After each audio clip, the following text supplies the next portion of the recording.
வல்லமையுள்ள தேவனே, சர்வத்துக்கும் வல்ல பிதாவாகிய எங்கள் கர்த்தாவே, இந்த நல்ல ஓய்வு நாளின் காலை வேளைக்காக உமக்கு நன்றி செலுத்துகிறோம்ப்பா. இந்த நாளிலும் உடைய ஆலயத்தில் நாங்கள் கூடி வந்து தேவனாகிய கர்த்தரை ஆராதிக்க, உம்மை துதிக்க, ஆண்டவரே உமக்கு நன்றி செலுத்த, எங்களுக்கு கொடுத்த நல்ல கிருபைக்காக, ஜீவன் சுகம் பலனுக்காக உங்களுக்கு நாங்கள் நன்றி செலுத்துகிறோம். ராஜாதி ராஜா, நீர் பெரியவர், மகா பரிசுத்தம் உள்ள தேவன். ஆண்டவரே, எங்கள் மத்தியில் நீங்கள் எழுந்தருளி இருப்பதற்காக உங்களுக்கு நாங்கள் நன்றி சொல்லுகிறோம். ஆண்டவரே, உங்களுடைய வாக்குத்தத்தத்தின்படி எங்கள் மத்தியில் வேந்தனாய் சிங்காசனத்தின் அதிபதியாக எங்கள் மத்தியில் வீற்றிருப்பதற்காக உமக்கு ஸ்தோத்திரம். ஆண்டவரே, உம்முடைய தூதர்கள் சேனை எங்கள் மத்தியில் கடந்து வரட்டும். கேராபீன்கள் சேராபீன்களோடு எங்களோடு கூட ஆண்டவரே எழுந்தருள்வீராக. பரிசுத்த ஆவியானவர் ஆண்டவரே எங்கள் எல்லாரையும் பலப்படுத்துங்க. உம்மை துதிக்க, உம்மை ஆராதிக்க எங்கள் எல்லாருக்கும் உதவி செய்யும்படியாக ஜெபிக்கிறோம். ஆவியானவரே, எங்களை பலப்படுத்துங்க. உம்முடைய கிருபை பெரியது, உம்முடைய கிருபை எங்களை தாங்கட்டும். நாங்கள் பாடுகிற பாடல்களை உணர்ந்து பாட எங்களுக்கு உதவி செய்யுங்க. ஆவியோடும் உண்மையோடும் உம்மை ஆராதிக்க, பரிசுத்த அலங்காரத்தோடு உம்மை தொழுது கொள்ள எங்களுக்கு உதவி செய்யுங்க. ஆவியானுடைய கரத்தில் இந்த ஆராதனையை நாங்கள் ஒப்பு கொடுக்கிறோம். ஏற்று நடத்துவீராக. இயேசுவின் நாமத்தில் ஜெபிக்கிறேன் பிதாவே, ஆமென். உட்காரும். உன்னத பாடல்கள், கீர்த்தனைகள், 3வது பாடல். ஆக மங்கள் புகழ் வேதா நம்ம என்ற பாடல்.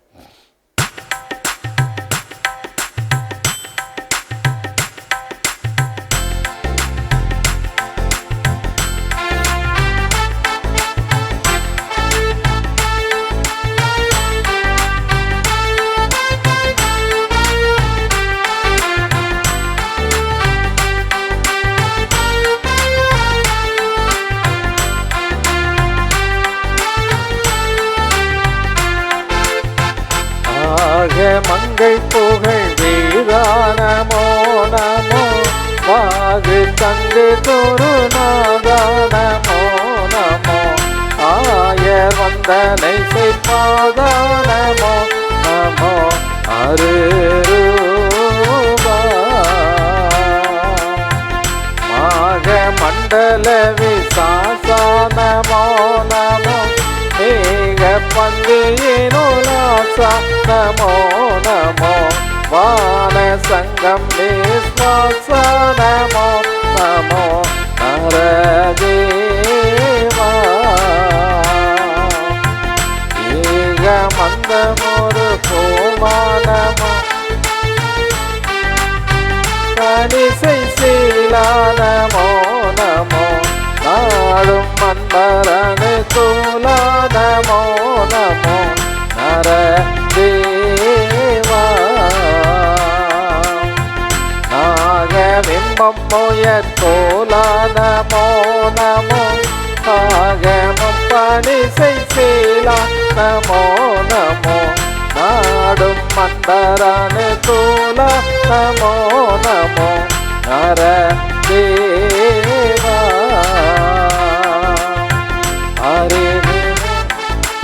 நூலா நமோ நமோ, மரியவர்கள் தேடிய நூலா நமோ நமோ, அதிசய பரபர சீலா நமோ நமோ, அருளாலா ஒருவினையுறாத சரீரா நமோ நமோ, குறையானோ வீழாத குமாரா நமோ நமோ, ஓனமோடு நல்ல விகார நமோ நமோ, அதுவேதா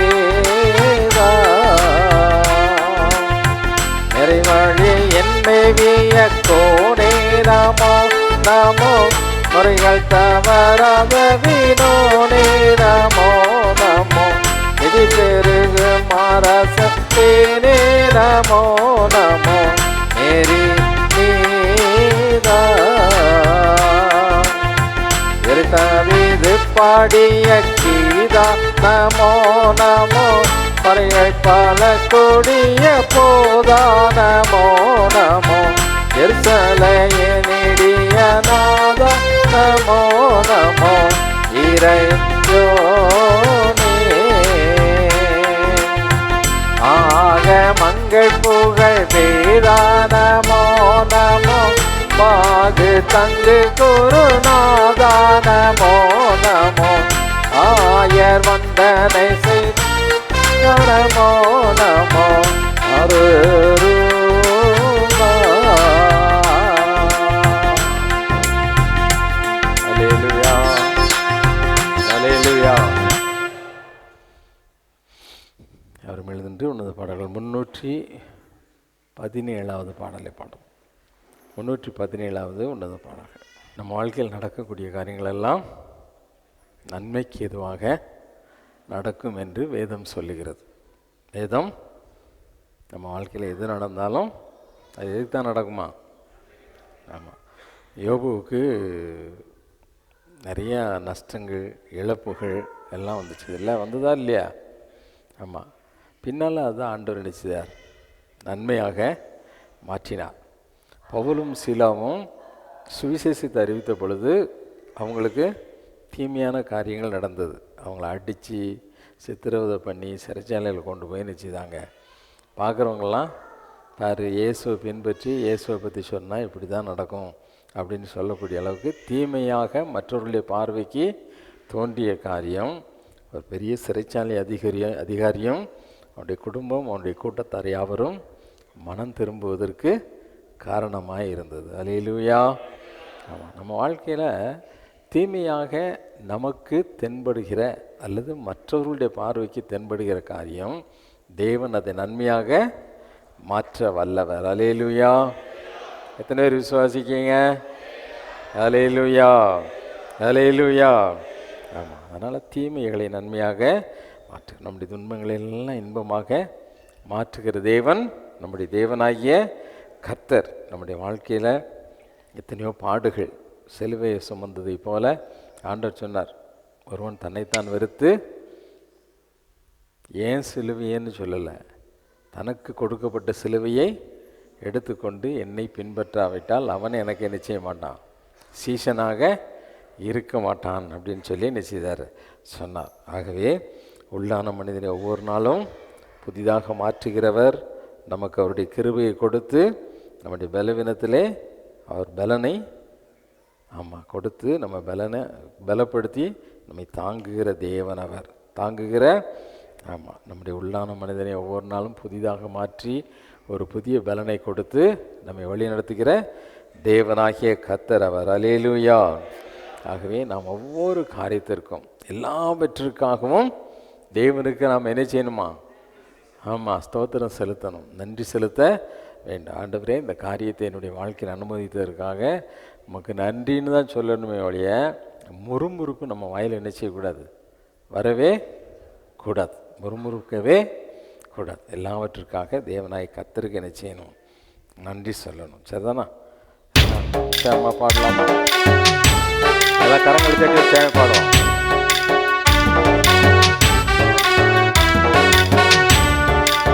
நடந்ததெல்லாம் நன்மைக்கே நன்மைக்கே, நன்றி சொல்லி மகிழ்வேன் இன்றைக்கே. நடப்பதெல்லாம் நன்மைக்கே நன்மைக்கே, நன்றி சொல்லி மகிழ்வேன் இன்றைக்கே. நன்றி நன்றி எல்லாம் நன்மைக்கே நன்றி. நன்றி நன்றி எல்லாம் நன்மைக்கே நன்றி.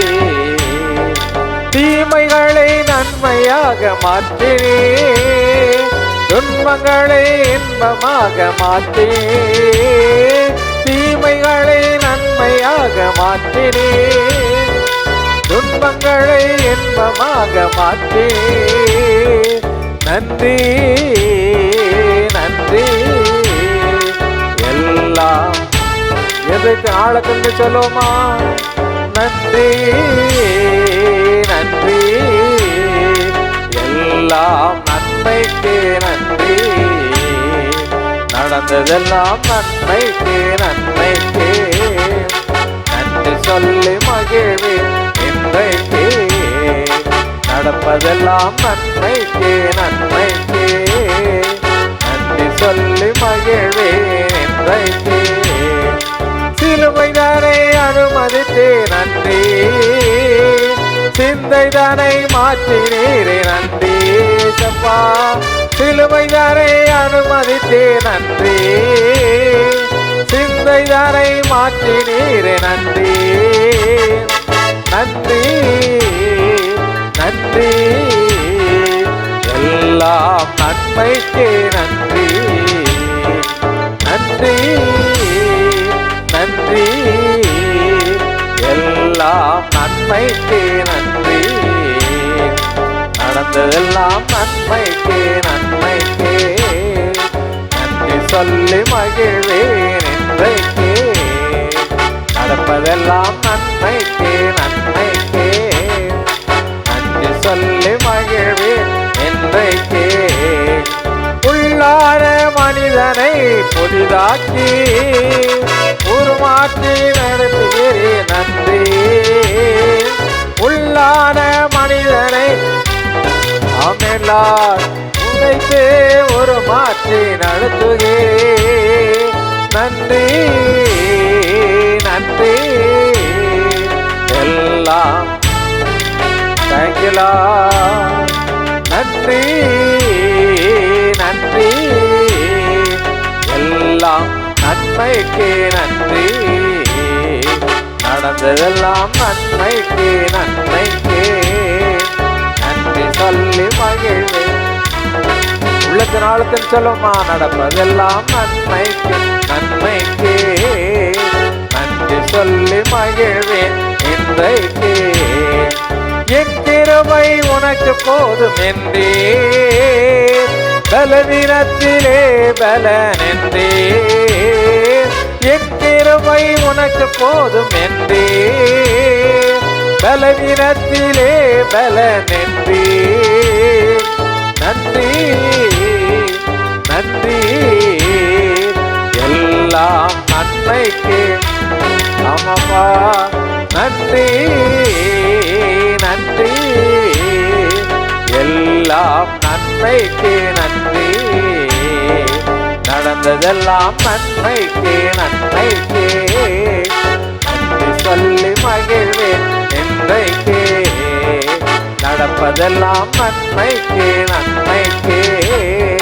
நன்றி சொல்லி மகிழ்வேன் இன்றைக்கு, தாங்கிடும் பலன் தந்தே நன்றி, தப்பி செல்ல வழி செய்தே நன்றி, தாங்கிடும் பலன் தந்தே நன்றி, தப்பி செல்ல வழி செய்தே நன்றி, நன்றி நன்றி, எல்லாம் நன்மைக்கு நன்றி ஏசப்பா, நன்றி,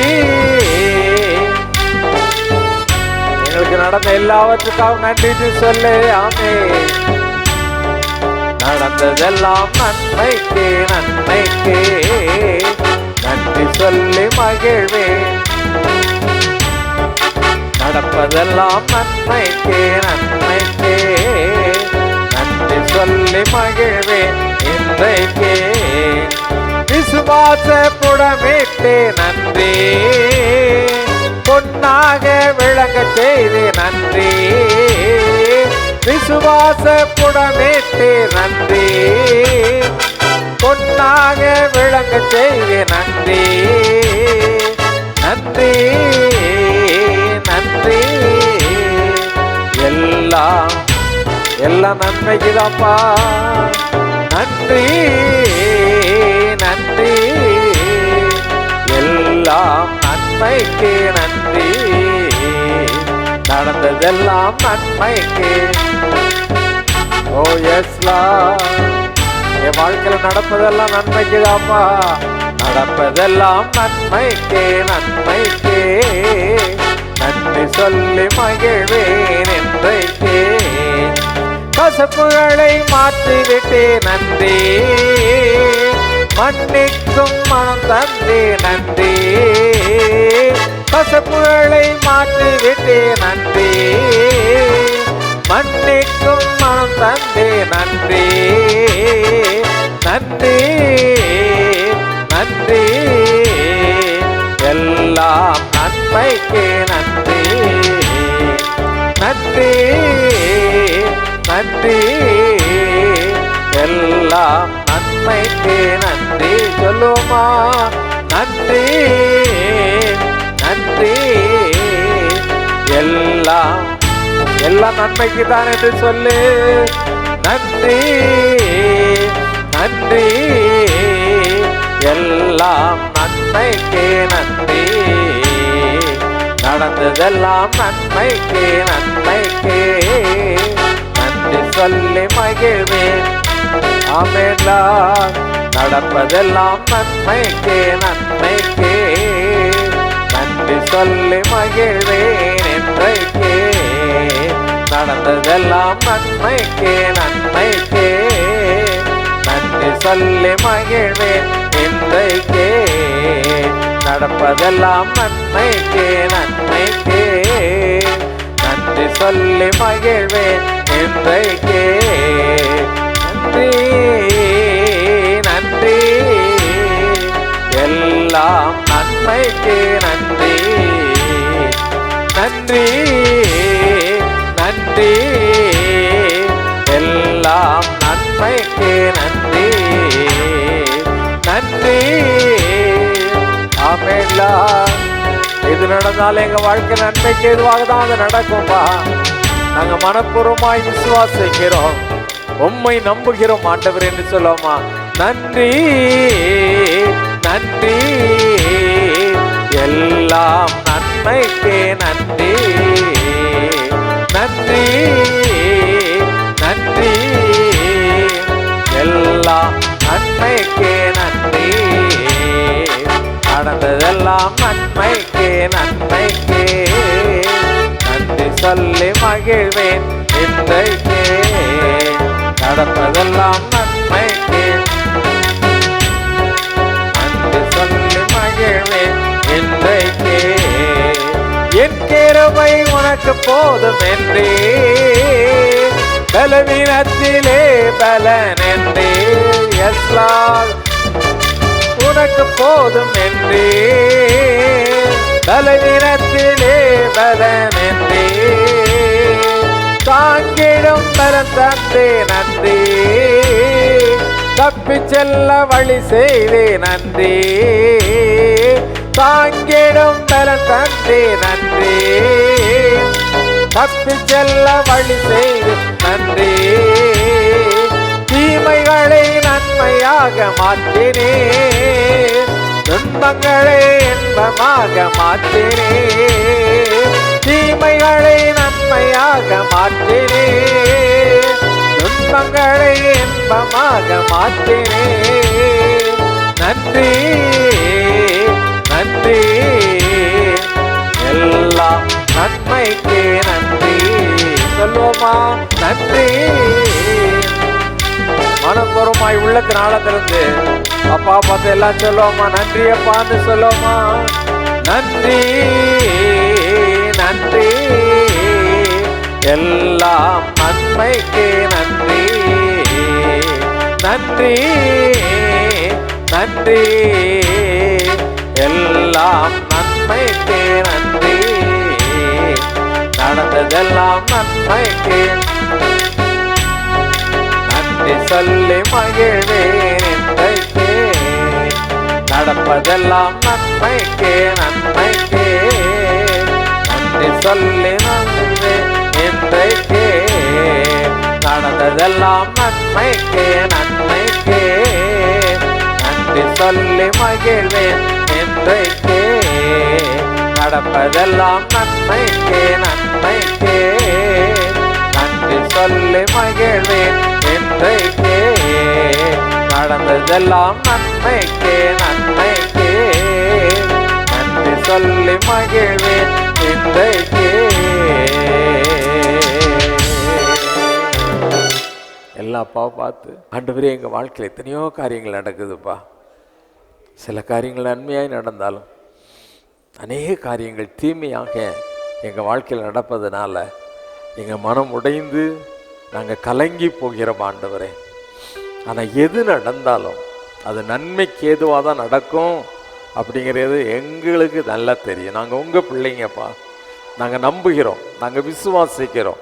எங்கள் வாழ்க்கையில் எது நடக்கிறதோ அது நன்மைக்கு ஏதுவாக தான் நடக்கும் என்பதை நாங்கள் மனப்பூர்வமாய் நம்புகிறோம்ப்பா, மனப்பூர்வமாய் நம்புகிறோம். யோசேப்பினுடைய வாழ்க்கையில அவன் சகோதரர்கள்லாம் நினைச்சாங்க, தீமை செய்ய விரும்பினாங்க. அவங்க விரும்பின மாதிரி அது தீமை தான் என்று சொல்லி அவங்க நம்பினாங்க. தீமையாய் அநேக காரியங்கள் வாழ்க்கையில் நடந்தாலும் ஆண்டவரே அவரே தன்னுடைய வாயினால சொல்லுங்க, வெகு ஜனங்களை காக்கும்படியாக அதை நன்மையாக தேவன் முடிய பண்ணினார் என்று அந்த யோசேப்பு சொல்லுகிறார். அருமையான தேவனுடைய பிள்ளையை, யோபனுடைய வாழ்க்கையிலே இழப்புகள், மரணங்கள், துக்கங்கள், வேதனைகள், வியாதிகள், எத்தனையோ நஷ்டங்கள், எல்லாவற்றின் மத்தியிலும் அநேகருடைய கண்களுக்கு முன்பதாக அவனை மேன்மைப்படுத்தி உயர்த்துவதற்கு அது வழியாக மாறியது.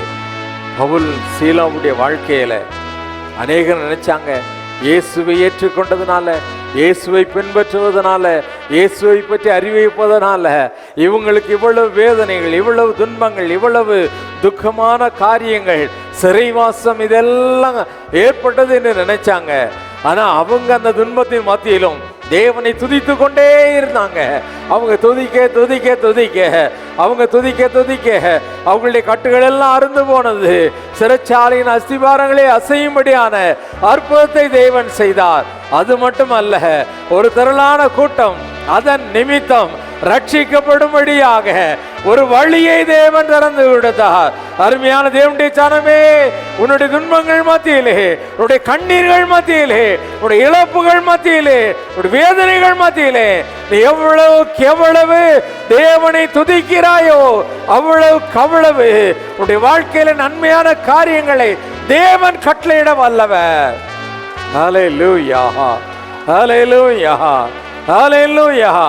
அவர் நன்மை செய்கிற தேவன், அவர் நன்மை செய்கிற தேவன், அவர் நன்மை செய்கிற தேவன். தேவையான காரியங்கள் அனைத்தையும் நன்மையான மாற்றுகிறவர் நம்முடைய தேவனாகிய கர்த்தர்.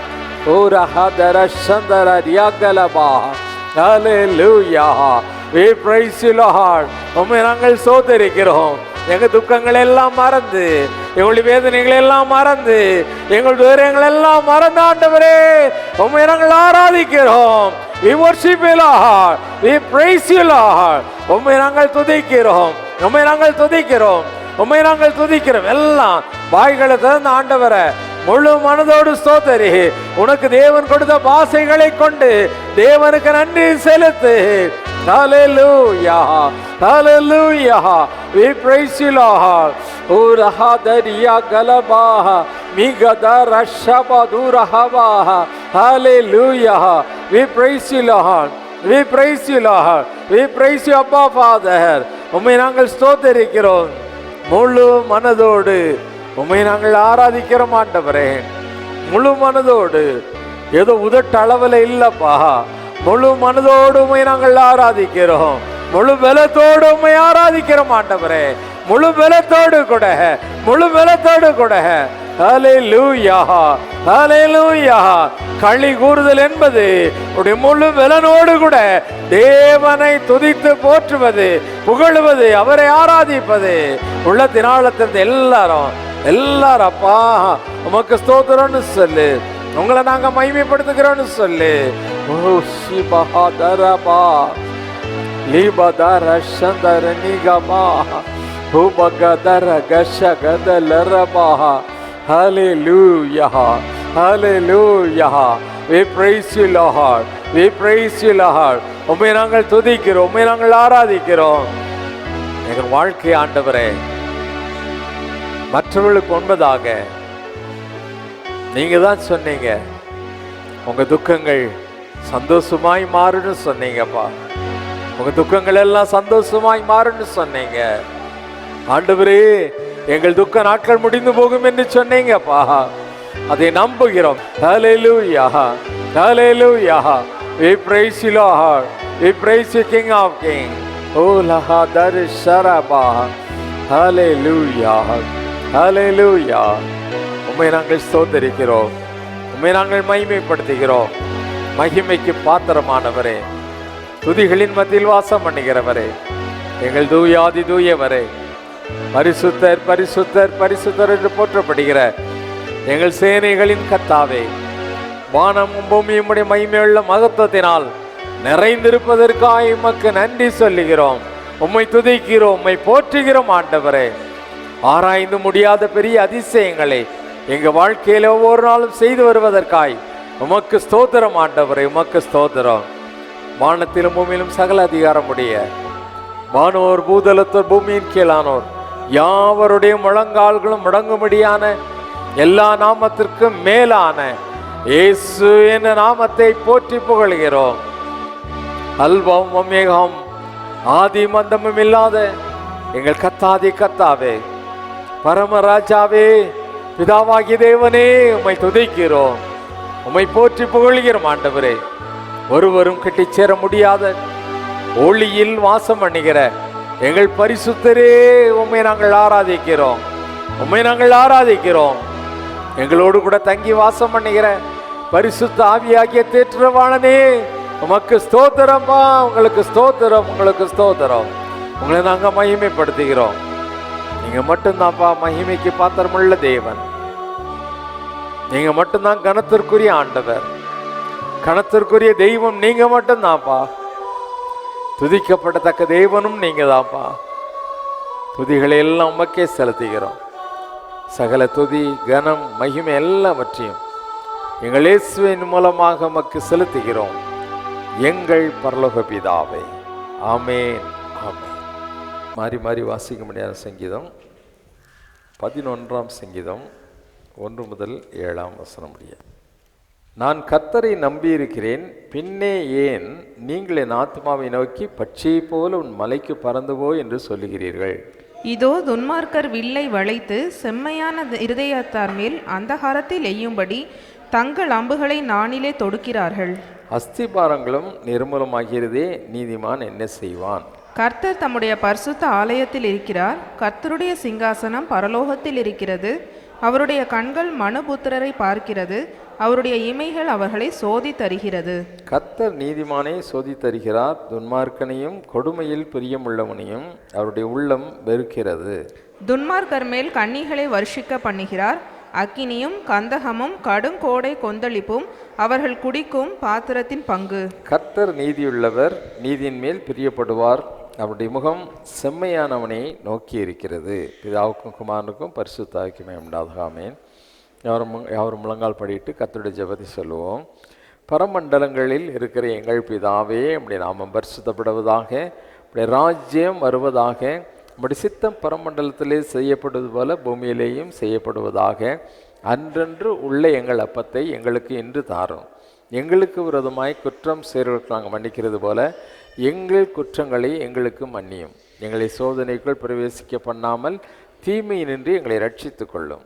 ராஜ்யமும் வல்லமையும் மகிமையும் என்னென்றைக்கும் உடையவைகளே. ஆமென். அப்போஸ்தலர் விசுவாசத்தை அறிக்கை செய்வோம். வானத்தையும் பூமியை படைத்த சர்வ வல்லமுள்ள பிதாவாகிய தேவனை விசுவாசிக்கிறேன். அவருடைய ஒரே பேரான குமாரனாகிய நம்முடைய நாதர் இயேசு கிறிஸ்துவையும் விசுவாசிக்கிறேன். அவர் பரிசுத்த ஆவியினாலே கன்னி மரியாளிடத்தில் உற்பவித்து பிறந்தார். பொந்திய பிலாத்துவின் காலத்தில் பாடுபட்டு சிலர் அறையுண்டு மரித்து அடக்கம் பண்ணப்பட்டு பாதாளத்தில் இறங்கினார். 3ஆம் நாள் மரித்தோரிடத்திலிருந்து எழுந்தொழினார். பரமண்டலத்துக்கு ஏறி சர்வ வல்லமுள்ள பிதாவாகிய தன்னுடைய வலது பார்சத்திலே வீற்றிருக்கிறார். அவ்விடத்திலிருந்து உயிரோரையும் மரித்தோரையும் நியாயந்தீர்க்க வருவார். பரிசுத்த ஆவியும் விசுவாசிக்கிறேன். பொதுவாக இருக்கிற பரிசுத்த சபையும் பரிசுத்த ஆண்களுடைய ஐக்கியமும் பாவம் மன்னிப்பும் சரீர உயிர்த்தெழுதலும் நித்திய ஜீவனும் என்று விசுவாசிக்கிறேன். ஆமென். உட்காருவோம். வேதத்திலிருந்து ஒரு பகுதியை கேட்போம். வாசிக்கப்படியாக குறிப்பிட்ட பகுதி லூக்கா எழுதின சுவிசேஷம் 7ஆம் அதிகாரம் 1 முதல் 23ஆம் வசனம் முடிய. டைட்டஸை வாசிக்கும்படியாக குறிக்கப்பட்ட வேத பகுதி லூக்கா 7ஆம் அதிகாரம் 1 முதல் 23ஆம் வசனம் வரை. லூக்கா 7ஆம் அதிகாரம் 1 முதல் 23 வரை. அவர் தம்முடைய வார்த்தைகளை எல்லாம் ஜனங்களுடைய காதுகள் கேட்கும்படி சொல்லி முடித்த பின்பு கப்பர்நகூமுக்கு போனார். அங்கே 100க்கு அதிபதியாகிய ஒருவனுக்கு பிரியமான வேலைக்காரன் வியாதிப்பட்டு மரண அவஸ்தையாய் இருந்தான். அவன் இயேசுவை குறித்து கேள்விப்பட்டபோது அவர் வந்து தன் வேலைக்காரனை குணமாக்க வேண்டுமென்று அவரை வேண்டிக் கொள்ளும்படி யூதருடைய மூப்பரை அவரிடத்தில் அனுப்பினான். அவர்கள் இயேசுவினிடத்தில் வந்து அவரை கருத்தாய் வேண்டிக் கொண்டு, நீர் இந்த தயவு செய்கிறதற்கு அவன் பாத்திரனாய் இருக்கிறான். அவன் நம்முடைய ஜனத்தை நேசிக்கிறான், நமக்கு ஒரு ஜெப ஆலயத்தையும் கட்டினான் என்றார்கள். அப்பொழுது இயேசு அவர்களுடனே கூட போனார். வீட்டுக்கு சமீபமான போது 100க்கு அதிபதி தன் சிநேகிதரை நோக்கி, நீங்கள் அவரிடத்தில் போய், ஆண்டவரே, நீர் வருத்தப்பட வேண்டாம், நீர் என் வீட்டு வாசலுக்குள் பிரவேசிக்க நான் பாத்திரன் அல்ல. நான் உம்மிடத்தில் வரவும் என்னை பாத்திரனாக எண்ணவில்லை. ஒரு வார்த்தை மாத்திரம் சொல்லும், அப்பொழுது என் வேலைக்காரன் சொஸ்தமாவான். நான் அதிகாரத்துக்கு கீழ்ப்பட்டவனாயிருந்தும் எனக்கு கீழ்ப்பட்டிருக்கிற சேவகரும் உண்டு. நான் ஒருவனை போவென்றால் போகிறான், மற்றொருவனை வாவென்றால் வருகிறான், என் வேலைக்காரனை இதை செய் என்றால் செய்கிறான் என்று நான் சொன்னதாக சொல்லுங்கள் என்று அவர்களை அனுப்பினான். இயேசு இவைகளை கேட்டு அவனை குறித்து ஆச்சரியப்பட்டு திரும்பி தமக்கு பின் செல்கிற திரளான ஜனங்களை நோக்கி, இஸ்ரவேலருக்குள்ளும் நான் இப்படிப்பட்ட விசுவாசத்தை காணவில்லை என்று உங்களுக்கு சொல்லுகிறேன் என்றார். அனுப்பப்பட்டவர்கள் வீட்டுக்கு திரும்பி வந்தபோது வியாதியாய் கிடந்த வேலைக்காரன் சுகமடைந்திருக்கிறதை கண்டார்கள். மறுநாளிலே அவர் நாயின் என்னும் ஊருக்கு போனார். அவருடைய சீஷர் அநேகரும் திரளான ஜனங்களும் அவருடனே கூட போனார்கள். அவர் ஊரின் வாசலுக்கு சமீபித்த போது மரித்து போன ஒருவனை அடக்கம் பண்ணும்படி கொண்டு வந்தார்கள். அவன் தன் தாய்க்கு ஒரே மகனாயிருந்தான், அவளோ கைம்பெண்ணாயிருந்தாள். ஊராரில் வெகு ஜனங்கள் அவளுடனே கூட வந்தார்கள். கர்த்தர் அவளை பார்த்து அவள் மேல் மனதுருகி, அழாதே என்று சொல்லி கிட்ட வந்து பாடையை தொட்டார். அதை சுமந்தவர்கள் நின்றார்கள். அப்பொழுது அவர், வாலிபனே, எழுந்திரு என்று உனக்கு சொல்லுகிறேன் என்றார். மரித்தவன் எழுந்து உட்கார்ந்து பேச தொடங்கினான். அவனை அவன் தாயினிடத்தில் ஒப்புவித்தார். எல்லாரும் பயம் அடைந்து, மகா தீர்க்கதரிசியானவர் நமக்குள்ளே தோன்றி இருக்கிறார் என்றும் தேவன் தமது ஜனங்களை சந்தித்தார் என்றும் சொல்லி தேவனை மகிமைப்படுத்தினார்கள். இந்த செய்தி யூதேய தேசம் முழுவதிலும் சுற்றி இருக்கிற திசைகள் யாவற்றிலும் பிரசித்தமாயிற்று. இவைகளையெல்லாம் யோவானுடைய சீஷர்கள் அவனுக்கு அறிவித்தார்கள். அப்பொழுது யோவான் தன் சீஷரில் 2 பேரை அழைத்து, நீங்கள் இயேசுவினிடத்திற்கு போய், வருகிறவர் நீர்தானா, அல்லது வேறொருவர் வர காத்திருக்க வேண்டுமா என்று கேளுங்கள் என்று சொல்லி அனுப்பினான். அந்தபடி அவர்கள் அவரிடத்தில் வந்து, வருகிறவர் நீர்தானா, அல்லது வேறொருவர் வர காத்திருக்க வேண்டுமா என்று கேட்கும்படி யோவான் ஸ்நானன் எங்களை உம்மிடத்திற்கு அனுப்பினார் என்றார்கள். அந்த சமயத்திலே நோய்களையும் கொடிய வியாதிகளையும் பொல்லாத ஆவிகளையும் கொண்டிருந்த அநேகரை அவர் குணமாக்கி அநேக குருடருக்கு பார்வை அளித்தார். இயேசு அவர்களுக்கு பிரதியுத்தரமாக, நீங்கள் போய் கண்டவைகளையும் கேட்டவைகளையும் யோவானுக்கு அறிவியுங்கள். குருடர் பார்வை அடைகிறார்கள், சப்பானிகள் நடக்கிறார்கள், குஷ்டரோகிகள் சுத்தமாகிறார்கள், செவிடர் கேட்கிறார்கள், மரித்தோர் எழுந்திருக்கிறார்கள், தரித்திரருக்கு சுவிசேஷம் பிரசங்கிக்கப்படுகிறது. என்னிடத்தில் இடரல் அடையாதிருக்கிறவன் எவனோ அவன் பாக்கியவான் என்றார். வாசிக்கும்படியாக குறிக்கப்பட்ட வேத பகுதி வாசித்தாயிற்று. உன்னத பாடல்கள் கீர்த்தனைகள் 8வது பாடல். அன்பே பிரதானம் சகோதர அன்பே பிரதானம். கீர்த்தனைகள் பின்பகுதியில் கீர்த்தனைகளில் 8வது பாடல்.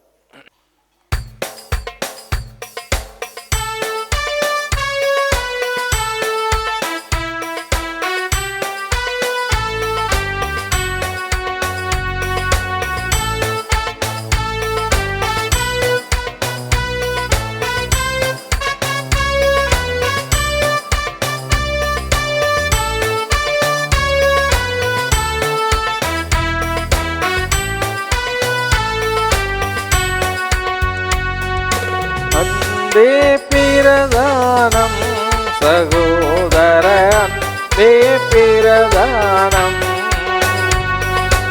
அன்பே பிரதானம் சகோதர அன்பே பிரதானம்.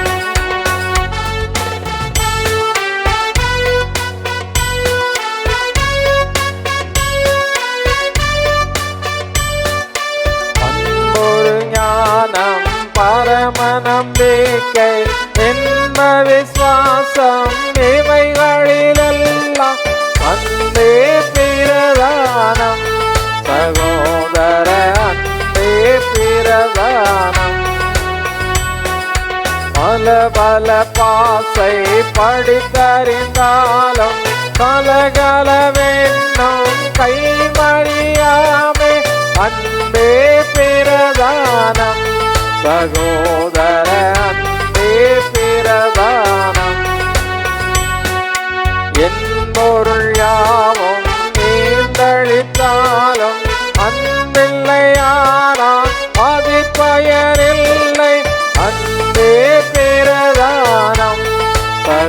சகோதர அன்பே பிரதானம்.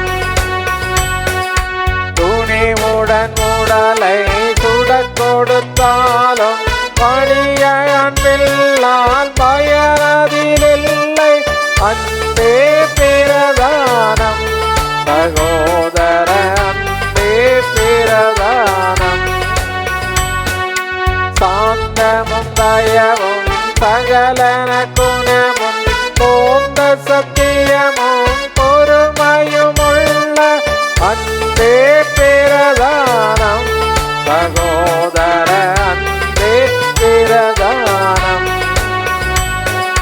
புகழிருமாப்பு பொழிவு பொறாமை பகையணியாய பாவமும் செய்ய அன்பே பிரதானம் சகோதர அன்பே பிரதானம்.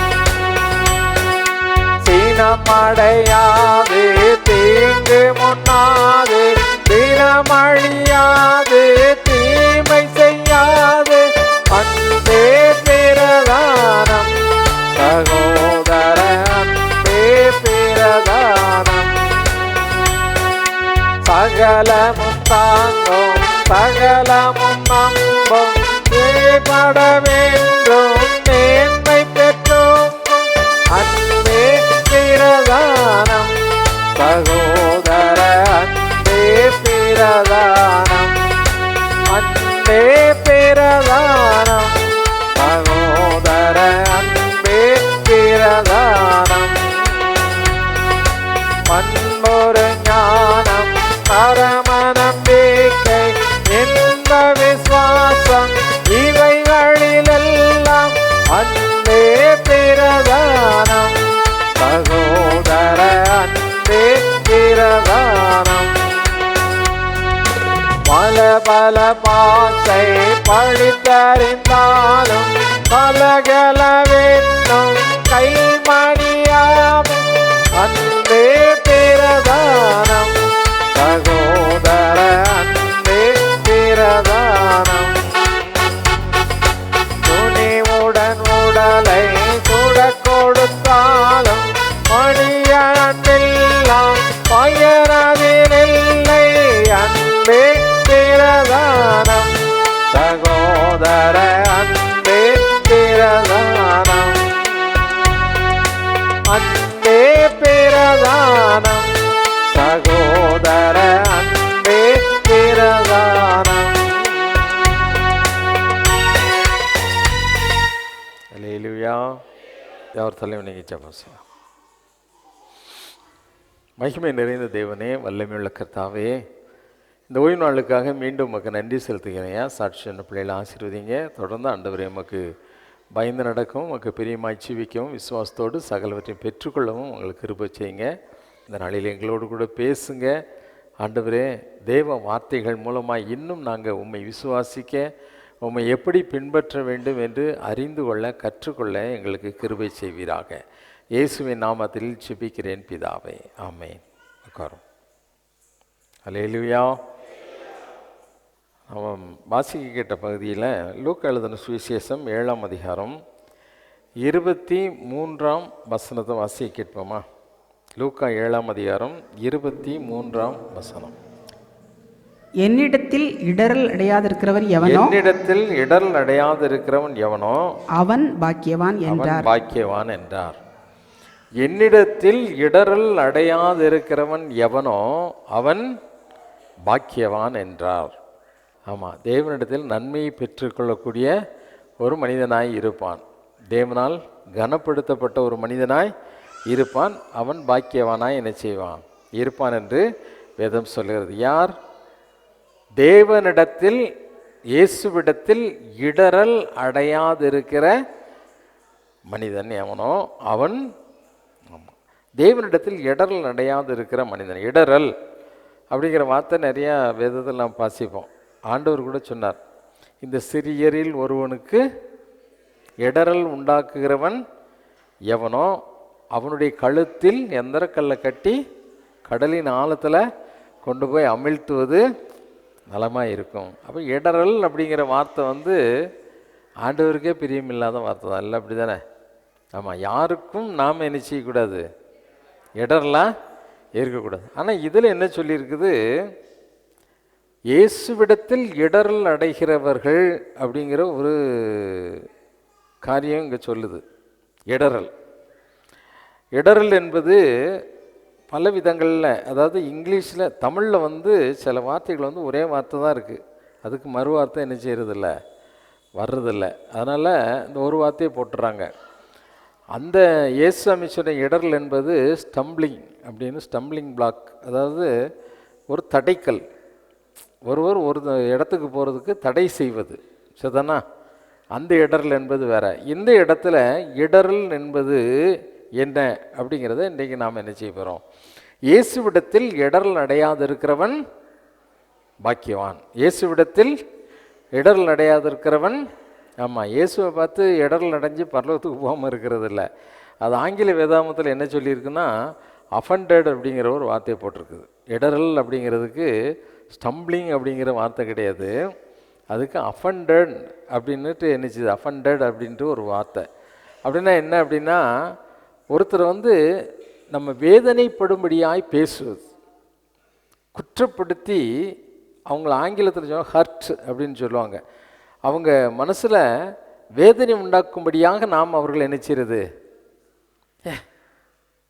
இந்த சேலையை கட்டிட்டா வந்த கல்யாணத்துக்கு அப்படின்னு சொன்னால், கட்டியிருக்கவங்க பகட்டாக கட்டியிருப்பாங்க, பட்டுச்சேலை கட்டியிருப்பாங்க, அவங்கள பார்த்து அவங்க மனசு புண்படும்படியாக என்ன செய்கிறது, பேசுகிறது. ஒரு ஏழை ஒரு நல்ல நெக்லஸும் செயினை போட்டாங்க அப்படின்னா, எங்கே வாங்கினேன், என்ன விலை, ரோல்டு கோல்டா இது, ஆமாம் கவரிங்க அப்படின்னு என்ன செய்வாங்க. உண்மையிலே அவங்க தங்கம் போட்டிருந்தா கூட இவங்க அவங்கள பார்த்து என்ன செய்வாங்க, கவரிங்க அப்படின்ட்டு என்ன செய்வாங்க, கேட்பாங்க. அப்போ அவங்க மனசு எவ்வளோ புண்படும் அப்படிங்கிறத என்ன செய்ய மாட்டாங்க, நினைக்க மாட்டாங்க. நினைக்க மாட்டாங்க. இப்படி பல நேரங்களில் நம்மையே அறியாமல் மற்றவர்களையும் நாம் என்ன செய்கிறோம், புண்படுத்தி விடுகிறோம். மற்றவர்களை நாம் என்ன செய்கிறோம், புண்படுத்துகிறோம். இப்போ ஆண்டவர் சொல்லுகிறார், என்னிடத்தில் இடரல் அடையாதிருக்கிறவன், என்னிடத்தில் இடரல் அடையாதிருக்கிறவன் பாக்கியவான். அப்படின்னா என்கிட்ட வந்து புண்பட்டு போகிறவன், புண்பட்டு, அதாவது அந்த இடரலுங்கிறதுக்கு சரியான வார்த்தை போடுவோன்னு சொன்னால் அதுக்கு என்ன சொல்லலாம்னா, என்னிடத்தில் புண்படாதவன் பாக்கியவான் அப்படின்னு தான் அங்கே இருக்கணும். என்னிடத்தில் வந்து புண்படாதவன், வேதனைப்படாதவன். என்கிட்ட வந்திருக்க வேதனை அடைந்து என்ன செய்யக்கூடாது, போகக்கூடாது. நல்லா கவனிங்க, இடரல் என்பது புண்படுத்துதல். இயேசுசாமி இடத்துல வந்து புண்பட்டு போகிறவர்கள், மனவேதனையோடு போகிறவர்கள்.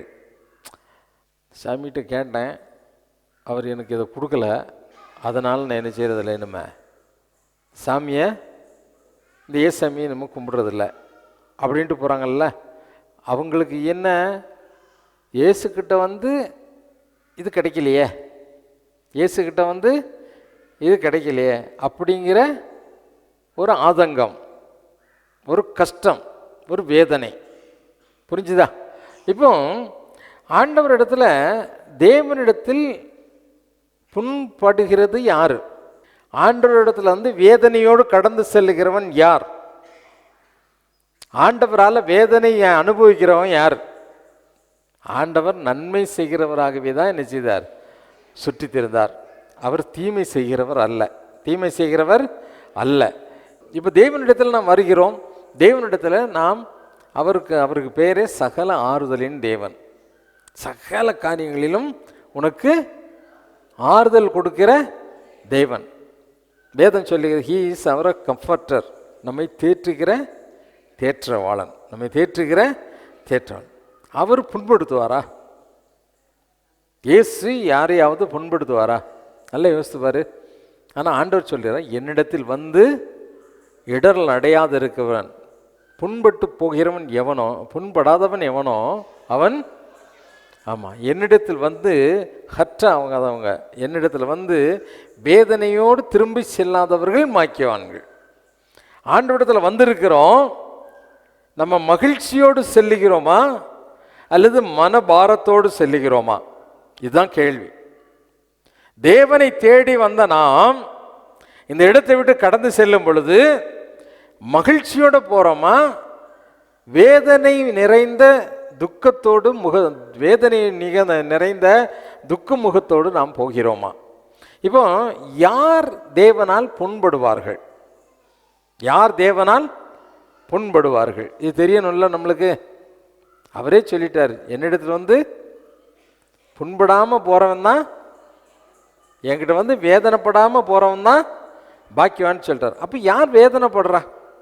யாரோ ஒருத்தர் வேதனைப்பட்டதுனால தான் ஆண்டவர் இந்த வார்த்தையை என்ன செய்திருக்கிறார். ஸோ யாரோ ஒருத்தர் புண்படுத்தப்பட்டதினால தான் ஹி காட் ஹர்ட் அப்படின்னு சொல்லுவாங்க. அவன் புண்படுத்தப்பட்டதினால தான் அவன் வேதனையோடு அவன் என்ன செய்தான் போனான். இப்படி சொல்லிட்டாங்களே, நம்மளை பார்த்து இவ்வளோ கேவலமாக சொல்லிட்டாங்களே அப்படின்னு பல காரியங்கள் நம்மளை மற்றவங்க என்ன செய்கிறாங்க, கேவலமாய் பேசி புண்படுத்துகிறார்கள். இப்போ ஆண்டவர் யாரை புண்படுத்தினாரியா? நல்லா சிந்திக்கணும். இப்போ பாருங்கள், லூக்கா எழுதின சுவிசேஷத்தில் யோவான் ஸ்நானகனை பற்றி பேசும்போது தான் இந்த வார்த்தையை சொல்லுகிறார். யோவான் ஸ்நானகன் என்பவன் தேவனால் புகழப்பட்டவன். தாயினுடைய வயிற்றில் இருக்கும்போதே பரிசுத்தாவினால் அபிஷேகிக்கப்பட்டவர். இயேசு ஞானஸ்நானம் பெற யோர்தான் நதிக்கு சென்ற பொழுது ஆண்டவர் அந்த யோவான் ஸ்நானகன் ஆண்டவரை பார்த்து சொல்கிறாரு, இதோ உலகத்தின் பாவத்தை சுமந்து இருக்கிற தேவ ஆட்டுக்குட்டி. ஆண்டவரை பார்த்து சொல்கிறார், ஆண்டவரே, உம்மால் நான் ஞானஸ்நானம் பெற வேண்டியதாக இருக்க நீர் என்னிடத்தில் ஞானஸ்நானம் பெறலாமா? நான் ஜலத்தினால் ஞானஸ்நானம் கொடுக்குறேன், எனக்கு பின்னால் ஒருத்தர் வருகிறார், அவருடைய பாதரட்சைகளின் வாரை அவிழ்ப்பதற்கு கூட, ஆமாம், அந்த சப்பலுடைய பெல்ட் தொடுறது கூட நான் பாத்திரவான் அல்ல, அவர் பரிசுத்த ஆவியினாலும் அக்கினியினாலும் உங்களுக்கு என்ன செய்வார். இப்படியெல்லாம் வெளிப்படுத்தினவர், தேவனை குறித்து வெளிப்படுத்தின ஒரு மனிதன். இப்போ இங்கே நிறைய அற்புதங்கள் நடக்குது, நிறைய காரியங்கள்லாம் நடக்குது. இதையெல்லாம் பார்த்த உடனே யோவானுக்கு ஒரு சந்தேகம். யோவான் ஸ்நானகன் தன்னுடைய சீசர்களை அழைத்து 19வது வசனத்தில் என்ன சொல்லி அனுப்புறார் பாருங்க. நீங்கள் இயேசுவினிடத்திற்கு போய் வருகிறவர் நீர்தானா அல்லது வேறொருவர் வர காத்திருக்க வேண்டுமா என்று கேளுங்கள் என்று சொல்லி அனுப்பினான். இதுக்கு அர்த்தம் என்ன? நீர்தான் மேசியாவா அல்லது மேசியாங்கிறவர் வேற ஆளா? நீர் தீர்க்கதரிசியா? இப்போ ஆண்டவர் மேலே அவர் மேசியாவா இல்லையா என்ற ஒரு சந்தேகம். மேசியாவா? அதுக்கு தான் ஆண்டவர் யோவான் ஸ்நானகனுக்கு தான் அந்த வசனமே சொல்கிறார். என்ன சொல்கிறாரு? என்னிடத்தில் வந்து புண்பட்டு போகிறவன் பாக்கியவான் அல்ல, புண்படாமல் இருக்கிறவன், இடர்ல் அடையாமல் இருக்கிறவன் பாக்கியவான். அப்போ ஒரு மனிதன் எப்போ புண்படுகிறான், எப்போ இடர்ல் அடைகிறான்? இடர்ல் என்பது தேவனை குறித்த ஒரு இடரல், தேவனை குறித்த ஒரு மனசுக்குள்ள இவர் ஆண்டவர் தானா அப்படின்னு சொல்லி ஒரு சந்தேகம். ஒரு பரிசேயனுடைய வீட்டில் ஆண்டவர் போய் விருந்து இருக்கும் பொழுது அந்த பரிசேயனுடைய வீட்டில் ஒரு பாவியான ஸ்திரீ வந்து அவருடைய சிரசின் மேல் நலதம்ங்கிற தைலத்தை ஊற்றி அவருடைய கண்ணீரை அவருடைய பாதத்தில் வடித்து பாதத்தை தைலத்தாலையும் கண்ணீராலையும் நனைத்து தன்னுடைய தலைமயிரினால் என்ன செய்தா? துடைத்த பொழுது அவரை விருந்துக்கு அழைத்த அந்த பரிசேயன் அவர் என்ன சொன்னார்? சீமோன் என்று சொல்லக்கூடிய அந்த பரிசேயன் அவர் உள்ளத்தில் நினைச்சாரு, தம்மை தொடுகிற ஸ்திரீ இன்னார் என்று அறிந்திருந்தால் அந்த பெண்ணை தொட்டிருக்க மாட்டார, இவர் மெய்யாகவே இவர் தீர்க்கதரிசியா, மெய்யாகவே இவர் கிறிஸ்துவாகிய மேசியாவா என்று சொல்லி உள்ளத்துக்குள்ள இயேசுவை குறித்த ஒரு சந்தேகம் அவனுக்கு என்ன செய்யுது?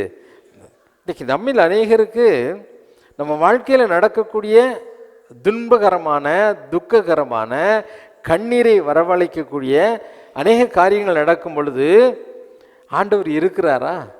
உண்மையிலே இவர் ஆண்டவர் தானா? இவரை நம்ம பின்பற்றினோமே, நம்ம வாழ்க்கையில் முதல்ல அற்புதம் செய்த மாதிரி இருந்தது, அதிசயங்கள் நடந்தது.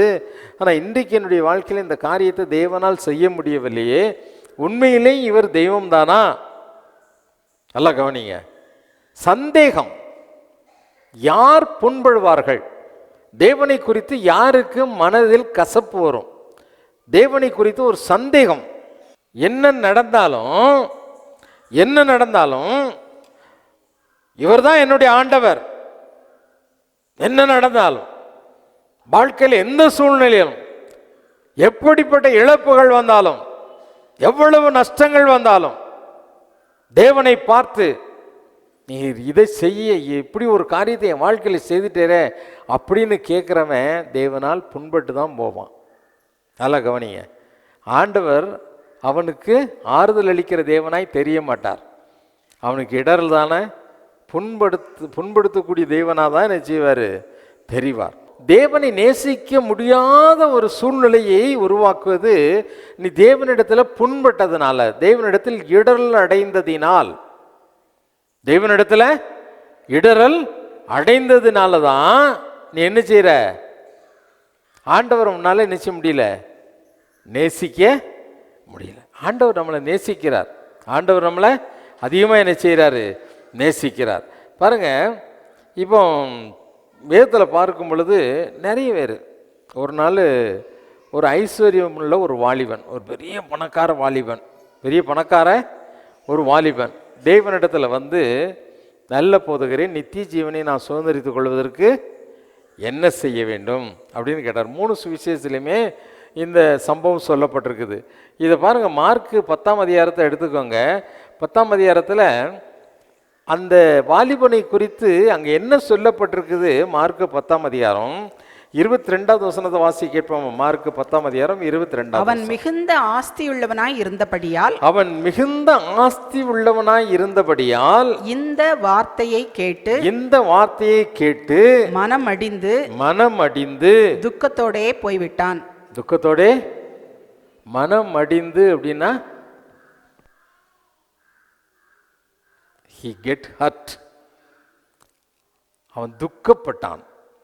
தேவன் இந்த வார்த்தையை சொன்ன பொழுது அவன் என்ன செய்தான்? துக்கப்பட்டான். அவன் இடரல் அடைந்தான். இந்த வசனம் அங்கே தான் பொருந்தும். அவன் என்ன செய்தான்? ஆமாம், தேவனை குறித்து அவன் வாழ்க்கையில் இவர் நம்மளை இப்படி புண்படுத்திட்டார அப்படின்னு சொல்லிட்டு துக்கப்பட்டு அவன் என்ன செய்யிட்டான்? திரும்பி போயிட்டான். இன்றைக்கி இங்கேருந்து பின்வாங்கி போகிறவங்கெல்லாம் யார்? துக்கப்பட்டு. ஆமாம், இப்போ தேவனிடத்தில் வந்து புண்பட்டவர்கள் தேவனை விட்டு என்ன செய்வாங்க? பின்வாங்கி போவார்கள். தேவனை விட்டு என்ன செய்வாங்க? பின்வாங்கி போவார்கள். இப்போ நல்லா கவனி. இப்போ தேவனை நாம் பின்பற்றுகிறோம், ஆண்டவர் மீது நமக்கு என்ன இல்லை? அன்பு கிடையாது. எல்லாருக்கும் ஒரு மதம் இருக்கிறது, அதே போல நமக்கும் ஒரு மதம் இருக்கிறது. கிறிஸ்தவம் என்பது மதம் கிடையாது, அது ஒரு மார்க்கம். ஆண்டவர் சொன்ன, நானே வழியும் சத்தியமும். கிறிஸ்தவம் என்பது மதம் கிடையாது. கிறிஸ்தவம் என்பது என்ன கிடையாது? ஆமாம், அது ஒரு மார்க்கம், வழி. நீ இப்படி தான் வாழ்க்கையில் நடக்க வேண்டும் என்ற ஒரு நெறியை போதிப்பது தான் கிறிஸ்தவ மார்க்கம். சரிதானா? கிறிஸ்துவின் வழியில் நடக்கிறவன் தான் கிறிஸ்டியன். நல்லா கவனிச்சுக்கோங்க. இப்போ தேவனிடத்தில் வந்து ஆண்டவர் என்ன செய்தார்? ஆண்டவர் என்ன செய்யிட்டார்? நம்மளுக்கு ஆண்டவர் என்ன செய்யிட்டார்? இப்படின்னே பேசுகிற நிறைய கிறிஸ்தவங்க இருக்கிறாங்க. இப்போ இந்த பணக்காரங்கிட்ட நித்திய ஜீவனை சுதந்திரத்துக்கணும், நான் பரலோகத்துக்கு போனால் என்ன செய்யணும் ஆண்டவரே அப்படிங்கும்போது, நீ இந்த காரியங்களை தேவனுடைய கற்பனைகளை கை கொள்ளு அப்படின்னு தயப்பண்ணையும் அவன் சொல்கிறான். உடனே சின்ன வயசுலேருந்து இந்த கற்பனைகளை கை கொண்டு வரேன். அப்போ அந்த வசனம் என்ன சொல்லுது பாருங்கள், அந்த 10வது அதிகாரத்தில் 21ஆம் வசனம் என்ன சொல்லுது? இயேசு அவனை பார்த்து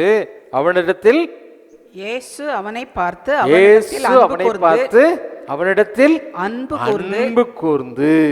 நல்லா கவனிங்க, அவனிடத்தில் இவ்வளவு நல்லவனா இருக்கானே, இவ்வளவு நல்லா அப்படின்ட்டு தான் அவன் நினைச்சு, இன்னும் உன்னிடத்தில் ஒரு உன்னிடத்தில் ஒரு குறை உண்டு, நீ போய் ஆமா நீ உனக்கு போய் உண்டானவைகளை உனக்கு எல்லாம் உண்டானவைகளை விற்று தரித்திரருக்கு கொடுத்து விட்டு அப்பொழுது பரலோகத்தில் உனக்கு பொக்கிஷம் உண்டாயிருக்கும். பின்பு சிலுவையை எடுத்துக்கொண்டு என்னை பின்பற்றி வா என்றார். நல்லா கவனிங்க, உனக்கு உண்டானவைகள் எல்லாம் விற்று தரித்திரருக்கு கொடுத்து விட்டு பின்பு என்னை பின்பற்றி வா, பின்பு என்னை பின்பற்றி வா. இப்போ தேவனுடைய வார்த்தைக்கு ஆண்டோடைய வார்த்தை சொல்லுது, இந்த காரியத்தை நீ விட்டுருப்பா, இந்த காரியம் உனக்கு சரியில்லை, இதை நீ செய்யக்கூடாது இப்படின்னு சொல்லி நம்மளுக்கு சொல்கிறாருன்னு வச்சுக்கோங்க. இந்த காரியத்துக்கு நம்ம சில நேரம் என்ன செய்யறதில்ல, கீழ்ப்படிவது இல்லை, கீழ்ப்படிவது கிடையாது. நீ சர்ச்சைக்கு வர நல்லது தான். சர்ச்சைக்கு எதுக்கு வந்த? எங்கள் அம்மா அப்பா சொன்னாங்க வந்தேன்.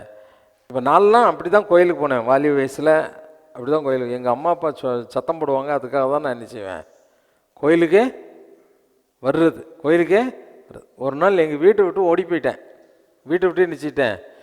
எங்கள் அப்பாவுக்கு ஒரு நல்ல கடிதம் எழுதி வச்சுட்டு வீட்டுக்குள்ளே இருந்த ஒரு 25 ரூபா, அப்போல்லாம் 25 ரூபா எடுத்துக்கிட்டே நினச்சிட்டேன், ஓடி போயிட்டேன். என்றைக்கு ஓடி போனேன்னு தெரியுமா? நீங்களாம் சர்ச்சைக்கு போங்க, நான் வாரேன் அப்படின்னு சொல்லிவிட்டு எல்லாம் சர்ச்சைக்கு போகிறாங்க. நான் நினச்சிட்டேன் ஞாயிற்றுக்கிழமை சர்ச்சைக்கு போகாமல் எங்கே ஓடி போயிட்டேன், கொல்லங்கிற ஒரு இடத்துக்கு நினச்சிட்டேன், ஓடி போயிட்டேன். ஆமாம், ஓடி போயிட்டு கடைசியில் அங்கேருந்து திரும்ப நான் வீட்டுக்கு வந்தேன். எப்படி வந்தேன் தெரியுமா? போகும்போது நான் பிழைக்க போகிறேன், நான் என் குடும்பத்தை தூக்கி நிறுத்த போகிறேன், எங்கள் அப்பா அம்மாவுக்கே என்ன செய்ய போகிறேன், சவாலாக இருக்க போகிறேன் அப்படின்னு ஒரு வைராக்கியத்தோடு பிரிவாத்தோடு போனேன். அங்கே என் காசு, என் சர்டிஃபிகேட்டு, என் துணி எல்லாத்தையும் எடுத்துட்டு பனியனோடு நினச்சிட்டாங்க. கொல்லத்திலேருந்து எங்கள் ஊர் வரைக்கும் திருட்டு ஒரு போலீஸ்காரரு ஏற்றி விட்டார். டிக்கெட் இல்லாத ட்ரெயினில் என்ன செய்தேன், அப்பா அம்மாவுக்கு அடங்காமல் போனால் இப்படி தான் நிர்வாணம் ஆயிரும், எல்லாம் போயிடும், எல்லாத்தையும் உறிஞ்சிட்டு விட்ருவாங்க. தாய் தகப்பனுக்கு கீழ்ப்படியாமல் சும்மா அலையிறவங்கள தேவன் ஒரு நாள் நினைச்ச முடியாது, ஆசீர்வதிக்கவே முடியாது, ஆசீர்வதிக்கவே முடியாது. நம்ம சபையில் நிறைய கிறிஸ்தவங்க இருக்காங்க, பிரதர் எனக்கு ரொம்ப கஷ்டம் பிரதர், என் பிள்ளை சரியில்லை பிரதர், என் வியாபாரம் சரியில்லை பிரதர், ஜோம் பண்ணுங்க பிரதர் அப்படின்ட்டு ஃபோனில் வாரத்துக்கு 7 நாள் என்ன செய்வாங்க, என்னை தொந்தரவு பண்ணுவாங்க, காலையில் சாயந்தரம் எல்லாம் தொந்தரவு பண்ணுவாங்க. ஆனால் சர்ச்சைக்கு வந்து ஆண்டவரிடத்தில் தங்களுடைய பிரச்சனைகளை சொல்கிறாங்களா அப்படின்னா என்ன செய்யாது, இருக்காது. சர்ச்சைக்கு வந்து பிரச்சனைகளை சொல்கிறாங்களான்னா இருக்காது. எதுக்கு நீ ஆண்டவரை தேடி வர? உன்னுடைய பாவத்திற்கு மூடுதலாக வருகிறாயா?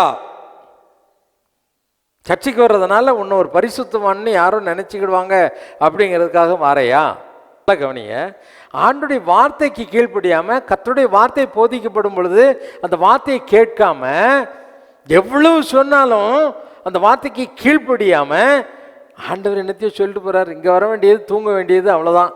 ஆண்டுடைய வார்த்தை என்ன சொல்லுதுங்கிறதே என்ன செய்யறதில்ல, கேட்கறதில்ல. கேட்காம தங்களுடைய பாவ வாழ்க்கைக்கு பரிசுத்த வாழ்க்கையை ஒரு மூடு அலங்காரமாக என்ன செய்கிறாங்க, வச்சுக்கிறாங்க. ஆண்டவர் சொன்னார்ல, கடைசி நாட்களில் நிறைய ஊழியக்காரங்க விசுவாசிகள்லாம் எப்படி இருப்பாங்களாம், ஆட்டுத்தோலை போத்தி இருப்பாங்களாம், ஆனால் உள்ளத்திலும் அவங்க பட்சிக்கிற ஓனாய், பட்சிக்கிற ஓனாய். யாரை கெடுக்கலாம், யாரை கடிச்சு பட்சிக்கலாம், யார் குடும்பத்தை நாசமாக்கலாம், இதுதான் அவங்களுடைய சிந்தையாக என்ன செய்யும் இருக்கும். இன்றைக்கி ஆண்டவர் அவங்க சொல்கிறார், யார் கர்த்தரால் புண்படுத்தப்படுவார்கள்? தேவனுடைய வார்த்தைக்கு கீழ்ப்படிய மனதில்லாதவர்கள். தேவனுடைய வார்த்தைக்கு அன்றைக்கு அந்த ஐஸ்வர்யமுள்ள வாலிபன் வேதனையோடு என்ன செய்தான், தேவனை விட்டு அவன் புண்படுத்தப்பட்டவன, தேவனால் புண்படுத்தப்பட்டான். எப்படி புண்படுத்தப்பட்டான், எப்படி புண்படுத்தப்பட்டான்? தேவனுடைய வார்த்தை சொல்லிக்கிறது நீ இப்படிதான் நடக்கணும் அப்படின்னு. அந்த வார்த்தைக்கு கீழ்ப்படிய மனது இல்லைன்னா இந்த ஐஸ்வர்யமுள்ள வாலிபனுடைய மனது எப்படி புண்பட்டதோ அப்படி என்ன செய்யும், புண்படும். அதைத்தான் ஆண்டவர் சொன்னார், என்னிடத்தில் வந்து புண்பட்டு போகிறவன் பாக்கியவான் அல்ல, இடரல் அடையாது இருக்கிறவன், புண்படாதவன். ஆண்டவர் என்ன சொன்னாலும் என் நன்மைக்கு தானே சொன்னார், எனக்காகத்தானே சொன்னார், நான் அதை ஏற்றுக்கொள்ளணும் அப்படிங்கிற மனப்பக்குவம் யாருக்கு இருக்குதோ அவங்க என்ன செய்ய மாட்டாங்க. ஏன் ஏன் அவர் மேலே அவ்வளவு அன்பு, அவ்வளவு இன்னைக்கு தெரியாது. எந்த சிக்ஷையும் தற்காலத்தில் நல்லதாகவே தெரியாது, பிற்காலத்தில் அதில் பழகியவர்களுக்கு ஞான நன்மைகளே நிச்சயாது கொடுக்கும் என்று வேதம்.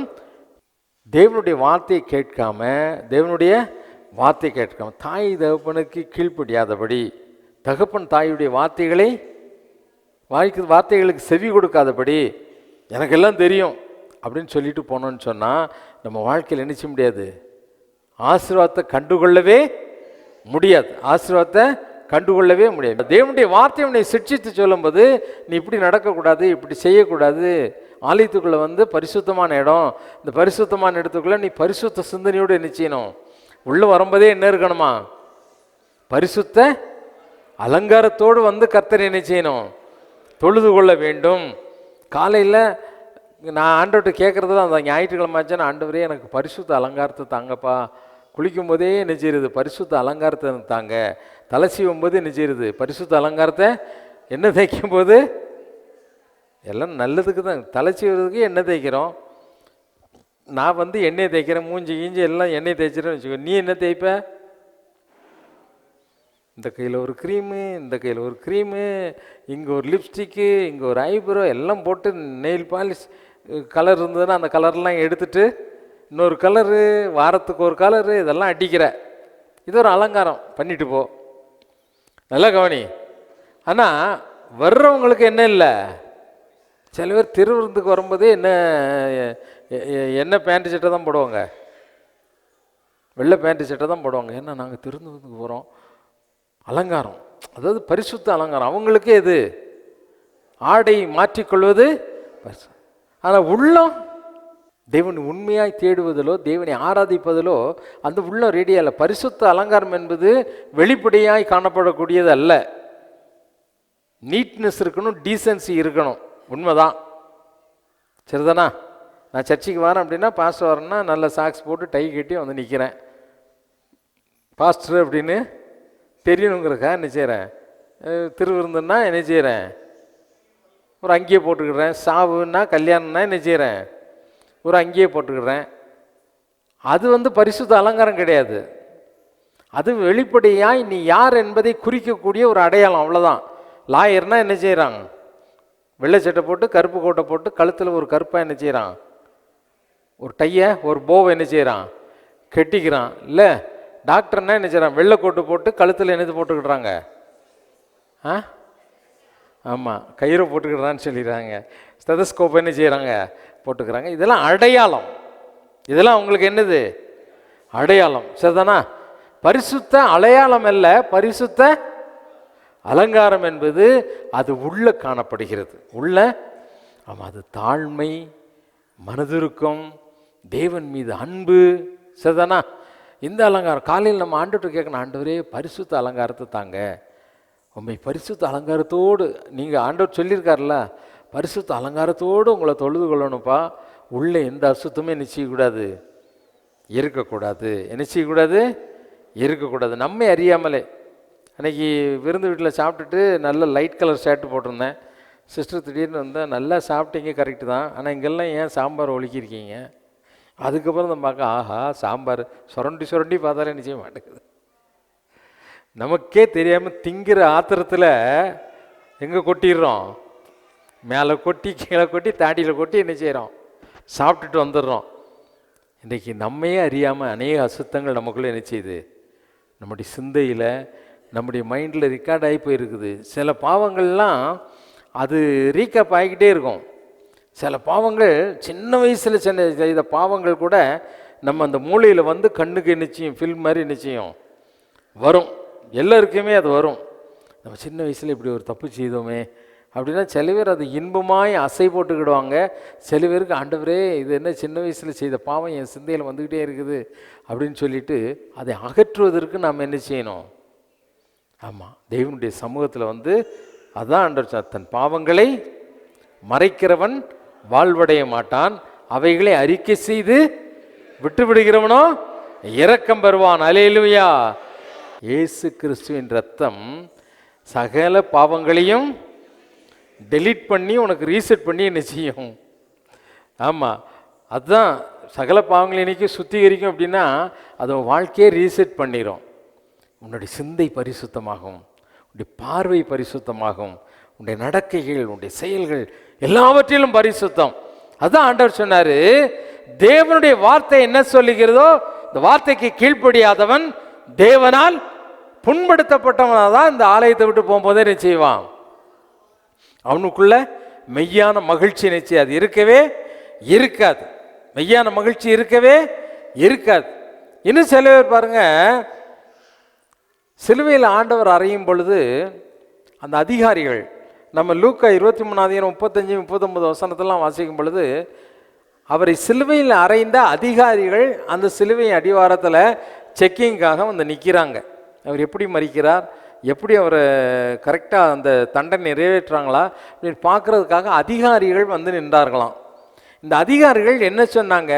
இவர் மேசியா, இவர் கிறிஸ்துன்னு சொன்னார, 4 நாள் ஆனவனும் உயிரோடு எழுப்பினார்னு சொன்னாங்களே, ஏன் இந்த ஆளுக்கு சிலுவையிலேருந்து இப்போ இறங்கி வர முடியாதா? சிலுவையிலிருந்து நீர் கிறிஸ்துவானால் சிலுவையிலிருந்து இறங்கி வாரும் அப்படின்னு சொல்லி அந்த அதிகாரிகளே ஆண்டவரை பார்த்து கேட்டாங்களாம். அதுக்கும் மேலே சிலுவையில் அவரோடு கூட அறையப்பட்ட குற்றவாளிகளில் ஒருவன் ஆண்டவரை பார்த்து என்ன சொன்னான்? நீர் மேசியாவானால், நீர் கிறிஸ்துவானால், நீர் உண்மை காணியெல்லாம் பிடிக்கிட்டு கீழே இறங்கி வந்துட்டு எங்களையும் உம்முடைய சமூகத்தில், உம்முடைய பிரசன்னத்தில் நாங்கள் சிலுவையில் அறையப்பட்டிருக்கிறோமே, எங்களுடைய பாடுகளிலிருந்து எங்களையும் என்ன செய்யுங்க, நீரும் இந்த பாடுகளிலிருந்து வெளியே வந்து எங்களையும் இந்த பாடுகளிலிருந்து விடுவியும் அப்படின்னு சொல்லி என்ன செய்தாங்க? கேட்டாங்க. இன்றைக்கு ஆண்டவரை பார்த்து நாமும் அநேகர் என்ன செய்கிறோம்? கேள்விகள் கேட்குறோம். ஏன் இதை செய்தீங்க, ஏன் இதை செய்தீங்க, ஏன் இப்படி நடக்கக்கூடாதா? கர்த்தருக்கு ஆலோசனை கொடுப்பதற்கு நீ யார்? கர்த்தருக்கு ஆலோசனை கொடுப்பதற்கு நீ யார்? நல்லா யோசித்து பாருங்க. ஆண்டவருக்கு நம்ம ஆலோசனை கொடுக்கணும். ஏன் என் வாழ்க்கையில் இது நடந்தது? நீ கேட்கவே முடியாது, கேட்கக்கூடாது. கேட்கவும் முடியாது, கேட்கவும். ஆமாம், அவர் உன்னுடைய வாழ்க்கை குறித்து ஒரு பிளான் வச்சிருக்கிறார், அவர் ஒரு திட்டம் வைத்திருக்கிறார். அதன்படி தான் உன்னை என்ன செய்வார்? நடத்துவார். அல்லேலூயா. எல்லாரும் இப்படி இருக்காங்க, நான் மட்டும் இப்படி இருக்கேன் ஒரு நாளும் சொல்லாத, ஒரு நாளும் சொல்லாத. இந்த கல்லர்களை தான் சொன்னாங்க. அவங்களுக்குள்ள தேவனை குறித்த ஒரு கேள்வி. என்ன கேள்வி? நீர் கிறிஸ்துவானால், நீர் ஆண்டவரானால் என் வாழ்க்கையில் ஏன் இப்படி நடக்குது? என் வாழ்க்கையில் ஏன் உம்மை தூசிப்பதற்கு நீங்கள் அனுமதித்தீர்? எங்களுக்கும் இருக்கக்கூடிய அந்த நிந்தியான வாழ்க்கையில புரட்டி போடுங்க, உங்களுடைய நிந்தியான வாழ்க்கையும் மாறட்டும். இன்றைக்கு எங்கள் வாழ்க்கையில் இதை செய்தால் தான் உங்கள் நாமம் மகிமைப்படும் அப்படின்னு சொல்லாத. இன்றைக்கி நம்ம நடக்கைகளினால் தேவனை நாம் மகிமைப்படுத்த வேண்டும். அப்போ யார் தேவனால் புண்படுத்தப்படுவார்கள்? முதலாவது தேவனை சந்தேகிப்பவர்கள், இரண்டாவது தேவனுடைய வல்லமை குறித்து கேள்வி கேட்பவர்கள், தேவனுடைய வல்லமை குறித்து, மூன்றாவது அவருடைய வார்த்தைக்கு கீழ்ப்படிய மறுப்பவர்கள். ஐஸ்வர்யம் உள்ள வாலிபனை போல அவருடைய வார்த்தைக்கு கீழ்ப்படிய, அவருடைய வார்த்தை என்ன சொல்லுகிறதோ அப்படியே கீழ்ப்படியணும். அதுதான் கிறிஸ்தவ வாழ்க்கை. ஆண்டவர் சொல்லிட்டாருப்பா, நான் இதை செய்யக்கூடாது, ஆண்டவருக்கு இது பிரியமில்லை, நான் செய்ய மாட்டேன், ஆண்டவருக்கு இது பிரியமில்லை, நான் இதை பார்க்க மாட்டேன், ஆண்டவருக்கு இது பிரியமில்லை, நான் இதை சிந்திக்க மாட்டேன். ஒரு முடிவெடு. உள்ளதுக்குள்ள என்ன இருக்கும்?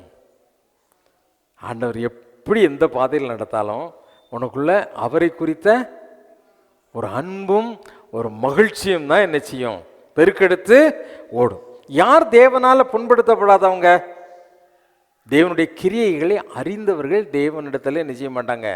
இடரல் அடைய மாட்டார்கள். தேவனுடைய கிரியை அறிந்த, தேவனுடைய கிரியை குறித்து பிரசங்கி புஸ்தகத்தில் 3ஆம் அதிகாரம் 11வது வசனம் என்ன சொல்லுது? வாசி கேட்போமா? பிரசங்கி 3ஆம் அதிகாரம் 11வது வசனம். அவர் சகலத்தையும் அவர் சகலத்தையும் அதின் காலத்திலே அதின் காலத்தில் நேர்த்தியாய் செய்திருக்கிறார். உலகத்தையும் அவர்கள் உள்ளத்திலே வைத்திருக்கிறார். உலகத்தையும் அவர்கள் உள்ளத்திலே வைத்திருக்கிறார். ஆதலால் தேவன் ஆதி முதல் அந்த மட்டும் செய்து வரும் கிரியையை மனுஷன் கண்டுபிடியான். ஆண்டுடைய கிரியையை நீ என்ன செய்ய முடியாது. அவருடைய கிரியை நீ கண்டுகொள்ளவே முடியாது. ஒரு நிமிஷம் இருப்ப, அடுத்த நிமிஷம் யாரா மாறிடுவ, பெரிய ஆளா மாறிடுவ. யோசேப்பினுடைய வாழ்க்கையில் பாருங்களேன், போய் சிறைச்சாலையில் இருந்தான். அவன் எப்படி இருக்கான்? சிறைச்சாலையில் என்ன சாப்பாடு கிடைக்கும்? களி. நம்மளுக்கு தெரிஞ்சு களி தான் சொல்லும். இப்போ பிரியாணிலாம் போடுறாங்களாம். ஏதோ சிக்கன் ஏதோ புழு வச்ச ரைஸ் தான் கிடைக்குன்னு வச்சுக்கோயேன். ரொம்ப பெரிய உணவுலாம் என்ன செய்யாது, கிடைக்காது. கூழ் கஞ்சி இப்படி தான் நிச்சயவாங்க ஊற்றுவாங்க. இப்படிப்பட்ட ஒரு உணவு சாப்பிட்டுக்கிட்டு அவனுக்கு நல்ல ட்ரெஸ் இருக்குமா? இருக்காது. சிறைச்சாலைக்குன்னு ஒரு யூனிஃபார்ம் இருக்கும், அதை தான் நிச்சயிருப்பாங்க, போட்டிருப்பாங்க. அந்த சிறைச்சாலை உடை போட்டவனை யாரும் என்ன செய்ய மாட்டாங்க. ஒரு கைதி என்பவன் எல்லாராலும் அவமதிக்கப்பட்ட ஒரு மனிதன். இந்த நிலையில் இருக்கான் யோசேப்பு. இப்போ உள்ளத்தில் வேறு வேதனை. ராஜாவுடைய சமூகத்தில் இருக்கவங்ககிட்ட சொல்லிவிட்டேன். 2 வருஷம் ஆகிப்போச்சு. 2 வருஷம் ஆகிப்போச்சு. யாருக்கிட்ட சொல்லிவிட்டான்? பானபாத்திரங்கிட்ட. எப்போ நீ ராஜாக்கிட்டே பக்கத்திலே இருந்து அவருக்கு போஜனம் கொடுக்குறவன், ராஜா காதல் எப்போவாவது நல்லா ஜாலியாக இருக்க நேரம் என்ன செய்யி, என்னை பற்றி சொல்லு. என்னை விலங்கு அவுத்து விட்டாங்கன்னா எங்கே ஓடிடுவேன்? எங்கள் நாட்டுக்கே ஓடி போயிடுவோம்ப்பா. தயவுசெய்து அவர் காதலை சொல்லி எத்தனை வருஷம் ஆகிப்போச்சு? 2 வருஷம் ஆயிடுச்சு. ஒரு இது இல்லை. இவனுக்குள்ள மனசுக்குள்ளே வேதனை. நம்ம வாழ்க்கை உள்ளதானா, இப்படியே போயிருமா அப்படின்லாம் அவன் நினைக்கல. கர்த்தர் சொன்னதை கண்டிப்பாக நிறைவேற்ற இருக்கிற விசுவாசம்தான் உள்ளே இருந்தது. விசுவாசம்தான் இவனுடைய உயர்வுக்கு ஒரு பீரியடே கிடையாது. இன்னைக்கு கைதியாக இருக்கிறான், நாளைக்கு மறுநாளே என்ன ஆயிட்டான்? ஒரு வேலைக்குன்னு போனால் என்ன ஆகணும்? முதல்ல ஒர்க்கராக போகிறோம், அப்புறம் சூப்பர்வைசராக போகிறோம், அப்புறம் மேனேஜர் ஆகிறோம், அப்புறம் எம்டி ஆயிடுறோம், அப்புறம் அந்த கம்பெனிக்கே நாம் என்ன செய்கிறோம்? சீஃப் அப்படிங்கிற நிலைக்கு நாம் என்ன செய்கிறோம்? வந்துடும். இதுக்கெல்லாம் என்ன ஆகும்? ஒரு குறிப்பிட்ட காலம் என்ன செய்யும்? ஆகும் இல்லையா? தேவன் ஒரு மனிதனை உயர்த்தணும்னு நினைச்சாருன்னு சொன்னா, அவன் இடரலே அடையாமல் தேவனை நேசித்து கொண்டு செல்வான் என்று சொன்னால், அதுக்கு டைம் டியூரேஷன் அப்படிங்கிறது கால அவகாசமே கிடையாது. கால அவகாசமே இப்படி இருக்கிறனா என்றைக்கு நான் உயருவேன், என்னைக்கு இப்படி ஆக போகிறேன் அப்படின்லாம் நினைக்கவே கூடாது. இந்த உயர்வை பற்றி சிந்திக்கவும் கூடாது. நல்லா கவனி. உயர்வை பற்றி என்ன செய்யக்கூடாது? சிந்திக்கவும். ஆபிரகாம் ஆண்டவர் வாப்பா என்ன என் பின்னாலே வா, உன்னை பெரிய ஜாதி ஆக்குறேன்ட்டாரு. போய்கிட்டே இருக்காரு.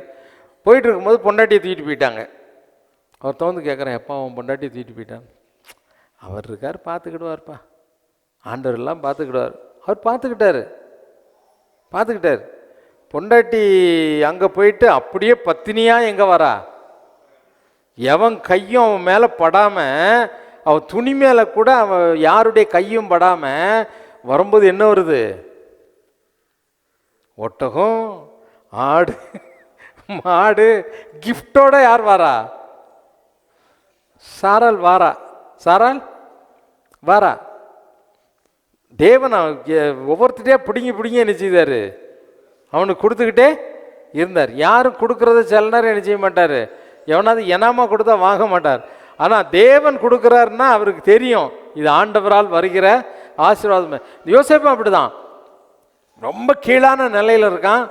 ஒரே நாள் தேவன் அவனை உயர்த்த சித்தமானார். போனான், சொப்பனத்துக்கு அர்த்தம் சொன்னான். திரும்பி சிறைச்சாலைக்கு வரும்போது யாரா வரான்? எகிப்துக்கே அதிகாரியாக வரான். எல்லாம் யாருப்பா? யோசேப்பா. ஐயா வணக்கம். மற்ற கைதிகள்லாம் இந்த கைதியை என்ன செய்கிறாங்க? காலில் விழுந்து வணங்கக்கூடிய அளவுக்கு ஒரு பெரிய உயர்வு. இதுக்கு ஹைக்கெல்லாம் எங்கேயும் போய் என்ன செய்ய வேண்டியதில்லை. இதுக்கு ஒரு பீரியட்லாம் தேவையில்லை. குறிப்பிட்ட நேரம் வரும் பொழுது தேவன் நினைச்சு. அதுக்கு தான் ஆண்டு சொன்னார், ஏற்ற காலத்தில் தேவன் உன்னை உயர்த்த வேண்டுமானால் அவருடைய பலத்த கரத்திற்குள் நீ என்ன செய்யணும்? அடங்கி இருக்கணும். அடங்கி இருக்கிறதுனா என்ன? ஏய் சத்தம் மூச்சு அப்படின்னா என்ன செய்யணும்? வாயில் கையை வச்சுட்டு அமைதியாக இருக்கணும். வாயை திறக்கக்கூடாது. வாயே பேசுகிறேன், பேசிகிட்டே இருப்பான், அந்த சத்தம் வெளியே வரக்கூடாது. அடக்கம்னா தான் அவர் சொல்கிற வார்த்தைக்கு நீ என்ன செய்யணும்? அடங்கி இருக்க மாட்டான்னு மிஞ்சி போவோன்னா கையை காலெல்லாம் ஒடிச்சு நீ என்ன செய்வார்? சாக்கடையில் தூக்கி போட்டுருவார். நல்லா கவனிச்சிக்கோ. தேவனால் புண்படுத்தப்படாதவன் தேவன் மீது அன்புள்ளவன், தேவனை நேசிப்பவன், அவருக்கு தன்னை முற்றிலும் அர்ப்பணித்த ஒரு, அதான் ஆண்டவர் சொல்ல, தேவனுடைய கிரியை நீ அறிந்து கொள்ள முடியாது. அவர் எந்த வழியில் நடத்துகிறாரோ மனதை சந்தோஷமாக நீ என்ன செய்யணும்? போய்கிட்டே இருக்கணும். கோயிலுக்கு வரணும்னா கோயிலுக்கு வந்துடணும். இவர் சொல்லிவிட்டார அப்படின்னு கோயிலுக்கு வந்துட்டு, ஐயோ அங்கே போனால் இவ்வளோ சம்பளம் கிடச்சிருக்குமே, இன்றைக்கி போனால் ஒரு 500 ரூபா கிடச்சிருக்குமே, இன்றைக்கி போனால் அதை சம்பாதிச்சிருக்கலாமே, சம்பாதிச்சு நரகத்தில் தான் கொண்டு போட போகிறேன். உனக்கு அது என்ன செய்யாது? பிரயோஜனமே படாது. ஆண்டவர் சொன்னார், நீ உலகம் முழுவதையும் ஆதாயப்படுத்தினாலும் உனக்கு நஷ்டம்தான், அதனால் உனக்கு லாபமே கிடையாதுன்னு சொல்லிட்டார். நல்ல கவனி. ஆகவே தேவனை பார்த்து ஏன் இதை செய்கிறார், ஏன் வாழ்க்கையில் இப்படி நடந்தது அப்படின்னு ஒரு கேள்வி என்ன செய்யக்கூடாது. ஆமாம், ஆதி முதல் அந்தம் வரை அவர் செய்து வருகிற காரியத்தை அறிந்தவன் ஒருவனுமே கிடையாது. உன் வாழ்க்கையில் எல்லாவற்றையும் செய்ய வல்லமை அவருக்கு உண்டு. இன்னொன்று, தேவன் மேலே ஒரு அன்பு வரணும்னு சொன்னால், அவர் நேசிக்கணும்னு சொன்னால், ஆண்டவரிடத்தில் நம்ம கேட்குறோம், ஆண்டவரே நீர் எனக்கு அதை செய்யுங்க இதை செய்யுங்க அப்படின்னு கேட்குறோம். பாருங்கள், நான் அந்த வாசிக்க கேட்ட அந்த 7ஆம் அதிகாரத்தில், லூக்கா 7ஆம் அதிகாரத்திலே முதல்ல அந்த அதிகாரத்தின் துவக்கத்திலே ஒரு நூற்றுக்கு அதிபதியை பற்றி தான் சொல்லப்பட்டிருக்குது. நூற்றுக்கு அதிபதி என்ன செய்கிறார் பாருங்கள், தன்னுடைய வேலைக்காரன் சுகம் இல்லாமல் இருக்கிறதுனால அந்த வேலைக்காரனை சுகமாக்கும்படியாக அவன் ஒரு பெரிய ஆஃபீஸர், அந்த ஊரில் உள்ள பெரிய பெரிய கிறிஸ்டியன் லீடர்ஸ் எல்லாம் கூப்பிட்டு, இயேசுக்கு அறிமுகமான பெரிய பெரிய லீடர்ஸ் அவங்களெல்லாம் கூப்பிட்டு, எப்பா அந்த இயேசுக்கிட்ட போய் சொல்லி எங்கள் வீட்டில் இந்த வேலைக்காரனை நல்லாக்க சொல்லுங்கன்னு சொல்லிட்டான். இவங்களும் போயிட்டாங்க. ஆண்டவரே இந்த காரியம் செய்ய அவன் தகுதியுள்ளவன், யூதர்களை ரொம்ப நேசிக்கிறவன், நம்மளுக்கு ரொம்ப அனுசரணையாக இருக்கக்கூடியவன், நமக்கு உதவி செய்யக்கூடியவன், இந்த உதவி செய்ய அவன் தகுதியானவன் அப்படின்னு சொல்ல, சரிப்பா நான் வாரேன். ஆண்டவர் என்ன சொல்லிட்டாரு? சரிப்பா நான் அவனை குணமாக்குகிறேன்னு சொல்லிட்டார். சொன்ன பிறகு பாருங்க அங்கே என்ன நடக்கிறது? லூக்கா 7ஆம் அதிகாரம் 9வது வசனத்தை வாசி கேட்போமா? 7ஆம் அதிகாரம் 9வது வசனம். இயேசு இவைகளை கேட்டு அவனை குறித்து ஆச்சரியப்பட்டு திரும்பி தமக்கு பின் செல்லுகிற திரளான ஜனங்களை நோக்கி, இஸ்ரவேலருக்குள்ளும் நான் இப்படிப்பட்ட விசுவாசத்தை காணவில்லை, இஸ்ரவேலருக்குள்ளும் இப்படிப்பட்ட விசுவாசத்தை நான் காணவில்லையே அப்படின்னு சொல்லுகிறேன் என்றார். ஒரு பெரிய விசுவாசம் அவனுக்குள்ள காணப்பட்டது, ஒரு பெரிய விசுவாசம் அந்த மனிதனுக்குள்ள காணப்பட்டது. இதுக்கு காரணம் என்ன அப்படின்னு சொன்னால், அந்த 7ஆம் அதிகாரத்தில் நாம் பார்க்கும் பொழுது 6வது வசனத்தின் பின் பகுதியில் அவர் என்ன சொல்றார் பாருங்க. 6வது வசனத்தின் பின் பகுதியில், ஆண்டவரே நீர் வருத்தப்பட வேண்டாம், நீர் என் வீட்டு வாசலுக்குள் பிரவேசிக்க நான் பாத்திரன் அல்ல. முதல்ல அவன் சொல்றான், நீங்க என் வீட்டுக்குள்ள வர்றதுக்கு நான் என்ன கிடையாது, தகுதி உள்ளவன் கிடையாது அப்படிங்க. ரெண்டாவது அவன் அடுத்த வசனத்தில் என்ன சொல்றான்? நான் உம்மிடத்தில் வரவும் என்னை பாத்திரனாக எண்ணவில்லை. ஆமா, நான் தகுதி உள்ளவனா இல்லை. நான் உங்ககிட்ட உங்க சமூகத்தில் நிற்கிறதுக்கும் எனக்கு என்ன கிடையாது, தகுதி கிடையாது. நீங்க ஏன் வீட்டுக்குள்ள வர்றதுக்கும் நான் என்ன கிடையாது, தகுதி உள்ளவன் கிடையாது. தகுதியற்றவன் என்ற உணர்வு அவனுக்குள்ள என்ன செய்து வருகிறது. ஆண்டவர் மேல ஒரு பயம், ஒரு நடுக்கம். இன்னைக்கு கர்த்தருக்கு பயப்படுகிற பயம் நம்மளுக்கு இருக்கா? எவ்வளவு துணிகரமாக இருக்கிறோம். அசால்ட்னஸ், தேவனை குறித்த அசால்ட்னஸ். எல்லாம் வந்துடணும், எல்லாம் கிடைச்சிடணும், உனக்கு வேண்டியதெல்லாம் ஆண்டவர் கொடுத்துடணும், பணம் கொட்டணும், உனக்கு நீ கேட்குற ஆசீர்வாதம்லாம் உனக்கு வந்துடணும். ஆனால் தேவனை நீ என்ன செய்ய மாட்ட, மதிக்க மாட்ட. தேவனை நீ என்ன செய்ய மாட்ட, மதிக்க மாட்ட. கர்த்தருக்கு பயப்படணும். ஆண்டவரே, நான் கரெக்ட் நேரத்துக்கு எங்கே வரணும், ஆலயத்துக்கு வரணும் சுவாமி, ஆலயத்துக்கு வரணும்ப்பா, ஆலயத்துக்கு நான் வரணும் ஆண்டவரே அப்படிங்கிற ஒரு பயம், ஒரு நடுக்கம் என்ன செய்யணும், இருக்கணும். அதாவது கர்த்தருக்கு இப்படி சொல்லி சொல்லி வர்றதில்ல. நான் கர்த்தரை தேடணும், ஏற்ற நேரத்தில் நான் ஆலயத்தில் போய் இருக்கணும், கர்த்தரை துதிக்கணும். ஒரு நாள் ஆலயத்துக்கு போனாலும் ஐயோ என் மனசு வாதிக்குது, எனக்கு கஷ்டமாக இருக்குது அப்படிங்கிற ஒன்றும் கர்த்தர் மேலே உள்ள அன்பினால். நல்லா பாருங்கள், இந்த 100க்கு அதிபதி கர்த்தரை தேடாத ஒரு மனுஷன்தான். ஆனால் தெய்வத்தை குறித்த ஒரு பயம் இருந்தது. சொல்லிட்டான், எப்போ போய் கூட்டு வாங்கன்னு சொல்லிட்டான். சொன்ன பிறகு தான் மனசுக்குள்ளே ஒரு உறுத்துதல், ஐயோ நம்ம ஆண்டவர் இவ்வளவு சீப்பாக எடை போட்டோமே அப்படின்னு சொல்லிட்டு அவனுக்குள்ளே கர்த்தருக்கு பயப்படுகிற பயம் இருந்தது.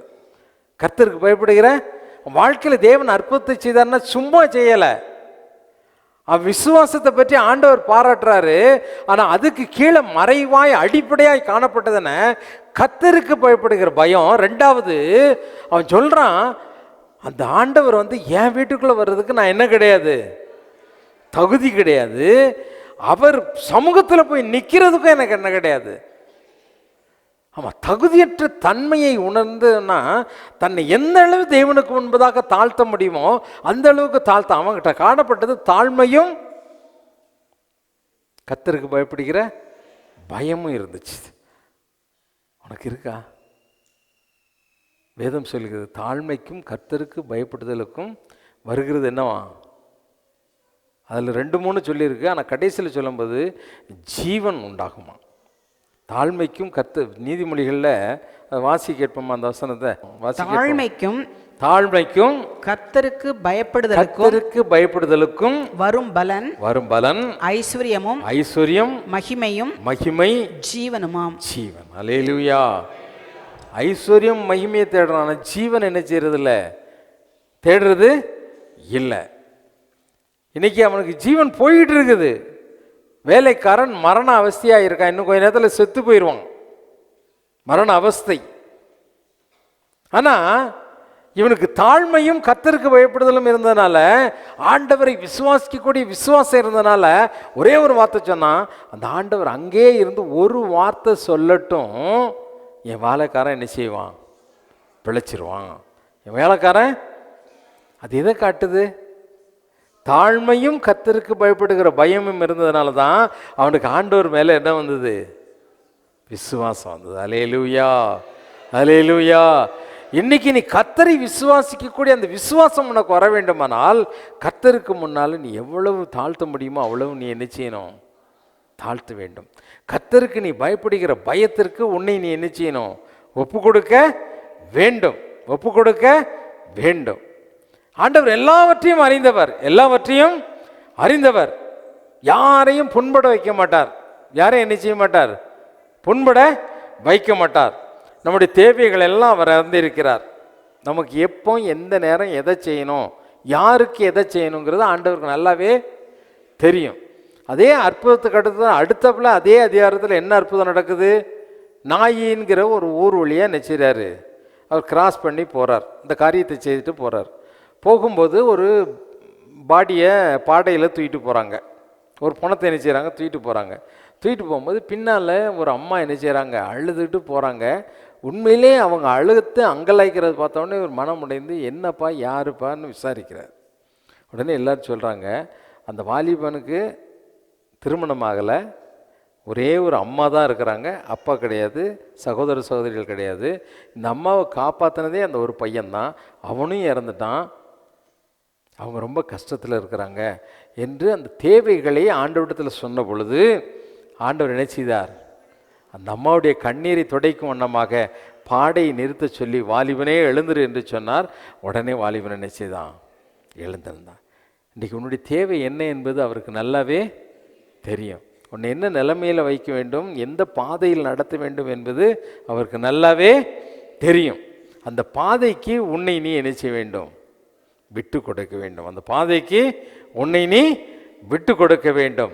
அந்த பிரசங்கியில் சொல்லும்போது அவர் சொல்லுகிற பிரசங்கி 3ஆம் அதிகாரத்தில் நாம் வாசிக்க கேட்ட அந்த 3ஆம் அதிகாரத்தில் 11லேருந்து 13 வரைக்கும் அவர் சொல்லும்போது என்ன சொல்லுகிறார்? வாசி கேட்போமா?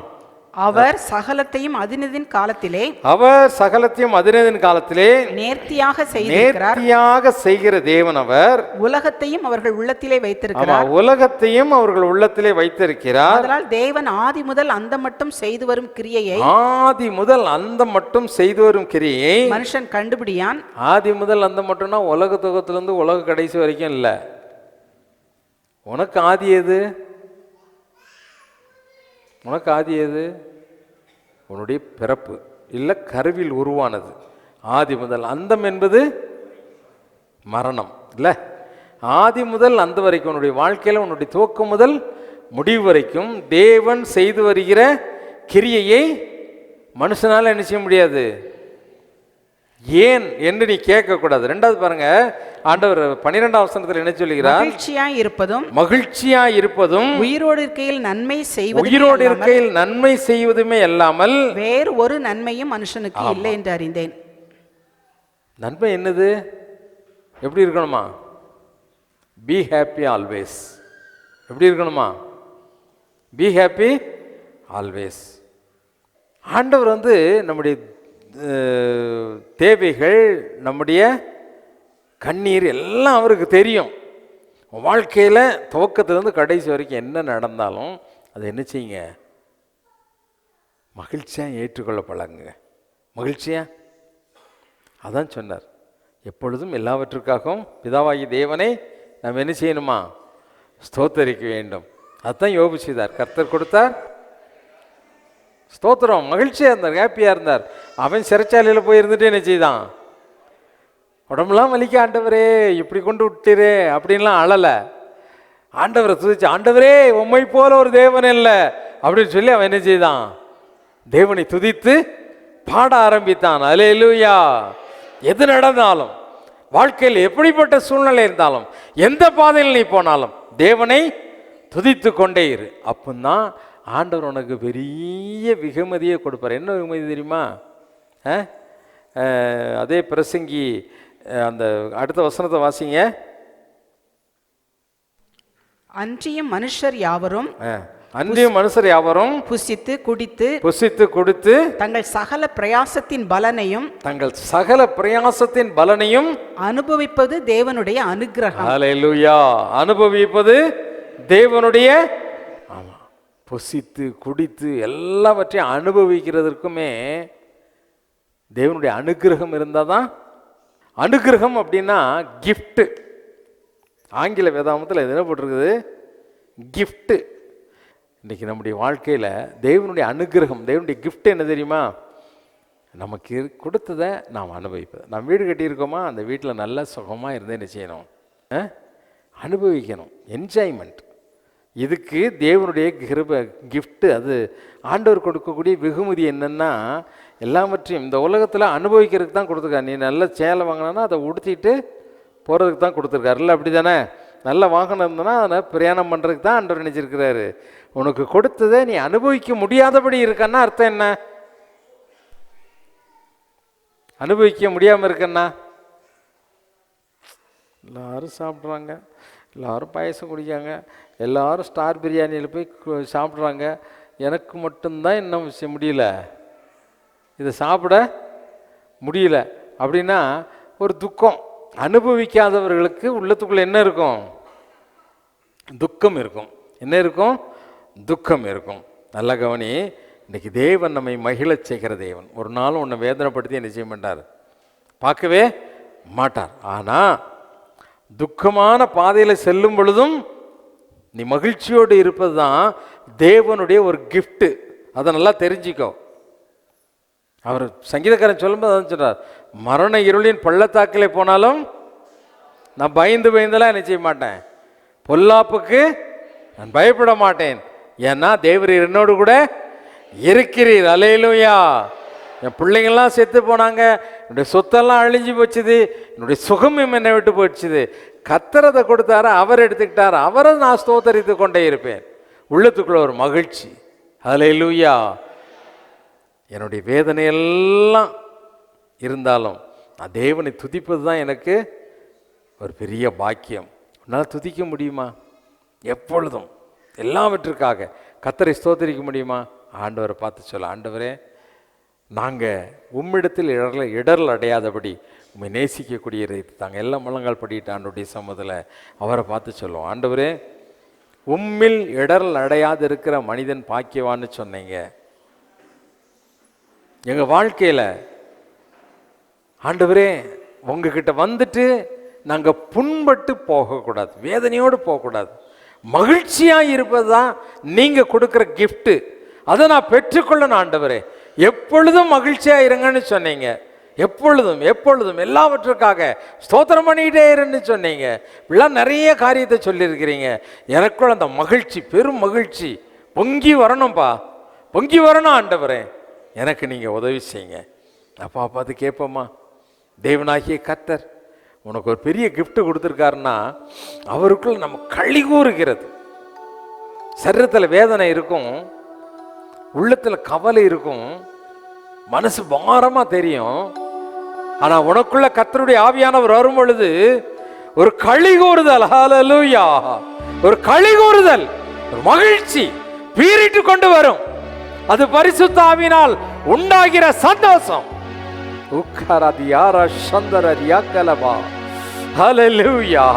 இந்த பெரும் மகிழ்ச்சினால் நம்முடைய பிள்ளைகளை நிரப்புங்கப்பா. அதுதான் நீங்க கொடுக்கக்கூடிய ஒரு பெரிய கிஃப்ட். ஆண்டவரே அந்த வெகுமதியை பெற்றுக்கொள்ளணும், அந்த அனுகிரகத்தை. ஆண்டவரே அவர்கள் சகலவற்றையும் அனுபவிக்கும்படியான ஒரு பெரிய அனுகிரகத்தை, ஒரு கிஃப்டை கொடுங்க ஆண்டவரே.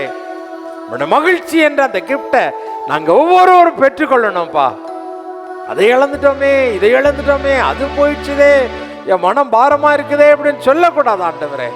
பிள்ளைகளை குறித்த கவலை, பெற்றோர்களை குறித்த வருத்தம், உறவினர்களை குறித்த வேதனை, தன்னுடைய பொருளாதார நெருக்கடியை குறித்த ஒரு கவலை, வேலையை குறித்த ஒரு பாரம், தன்னுடைய படிப்பு, தன்னுடைய அந்தஸ்து உயரவில்லையே என்ற ஒரு மனக்கலக்கம், எதுவுமே உங்க பிள்ளைகளை சோகத்துக்குள்ள கொண்டு போக கூடாதுப்பா. உங்களுக்கு கீழ்ப்படியணும், உங்க வார்த்தைக்கு கீழ்ப்படியணும். ஆண்டவரே நாங்க உம்மால் புண்படுத்தப்பட்டவர்களாக அல்ல, உங்களை நாங்க நேசிக்கிறதுனால, உங்களுடைய அனுகிரகத்தை, உங்களுடைய கிஃப்டை பெற்றவங்களா இந்த இடத்தை விட்டு கடந்து செல்ல எங்களுக்கு உதவி செய்யுங்க ஆண்டவரே என்று கேட்போமா? அன்பு தகப்பனே, இந்த நாளில் எங்களோடு கூட நீங்க பேசி இருக்கிறீங்க. உங்களுடைய வார்த்தைகள், எங்களை கீழ்ப்படிய சொல்லக்கூடிய அறிவுரைகள், இது எங்களை புண்படுத்த கூடாதுப்பா. இப்படிப்பட்ட காரியங்களால நாங்க புண்படக்கூடாது. உங்களை விசுவாசிக்கணும். நாங்க முழு மனதோடு உம்மால் எல்லாம் ஆகும் என்ற ஒரு விசுவாசத்தை எங்களுக்கு தாங்க. நூற்றுக்கு அதிபதிக்கு காணப்பட்டதை போல தாழ்மை எங்களுக்கு தாங்க. உமக்கு பயப்படுகிற பயத்தை எங்களுக்கு தாங்க. ஆண்டவரே உம்முடைய கிருபை எங்களை சூழ்ந்து கொள்ளட்டும். நல்ல விசுவாசத்தை எங்களுக்கு தாங்க. நல்ல போராட்டம் போராடினேன், விசுவாசத்தை காத்து கொண்டேன்னு சொல்லி அப்போஸ்தலன் சொல்வதை போல அந்த ஜீவ கிரீடத்தை பெறும்படியான நல்ல விசுவாசத்தை எங்களுக்கு தாங்கப்பா. அது எங்களுடைய தாழ்மையினாலையும் உமக்கு பயப்படுகிற பயத்தினாலையும் தான் அது உண்டாகும். அதனால்தான் எங்களுக்கு ஜீவன் உண்டாகும். இது எங்களுக்கு நல்லா தெரியும். அப்படிப்பட்ட கிருபை எங்கள் ஒவ்வொருவருக்கும் தாங்க. இப்படி வெளியேறப்பட்ட கிஃப்ட் ஆகிய இந்த மன மகிழ்ச்சியை பெற்றுக்கொண்டு செல்ல எங்களுக்கு அனுகிரகம் பண்ணுவீராக. ஆவியானவரே எங்களுக்கு உதவி செய்வீராக. எங்களை ஆசீர்வதித்து அனுப்புவீராக. இயேசுவின் நாமத்தில் ஜெபிக்கிறேன் பிதாவே, ஆமென், ஆமென். நம்முடைய கர்த்தராகிய இயேசு கிறிஸ்துவினுடைய கிருபையும் பிதாவாகிய தேவனுடைய அன்பும் பரிசுத்த ஆவியினுடைய அந்யோன்ய ஐக்கியமும் இன்றும் என்றும் சதா காலங்களிலும் நம்மளோடு கூட இருப்பதாக. ஆமென், ஆமென். தேவ ஆசீர்வாதத்தோடு அடியாரை அனுப்பும், வார்த்தை என்னும் அப்பத்தாலே போசித்து வளர்த்தையும் இப்போதும் மை தேடி வந்து மனதார போற்றினோம். மொற்றலோகத்தில் கழித்து உம்மை வாழ்த்தி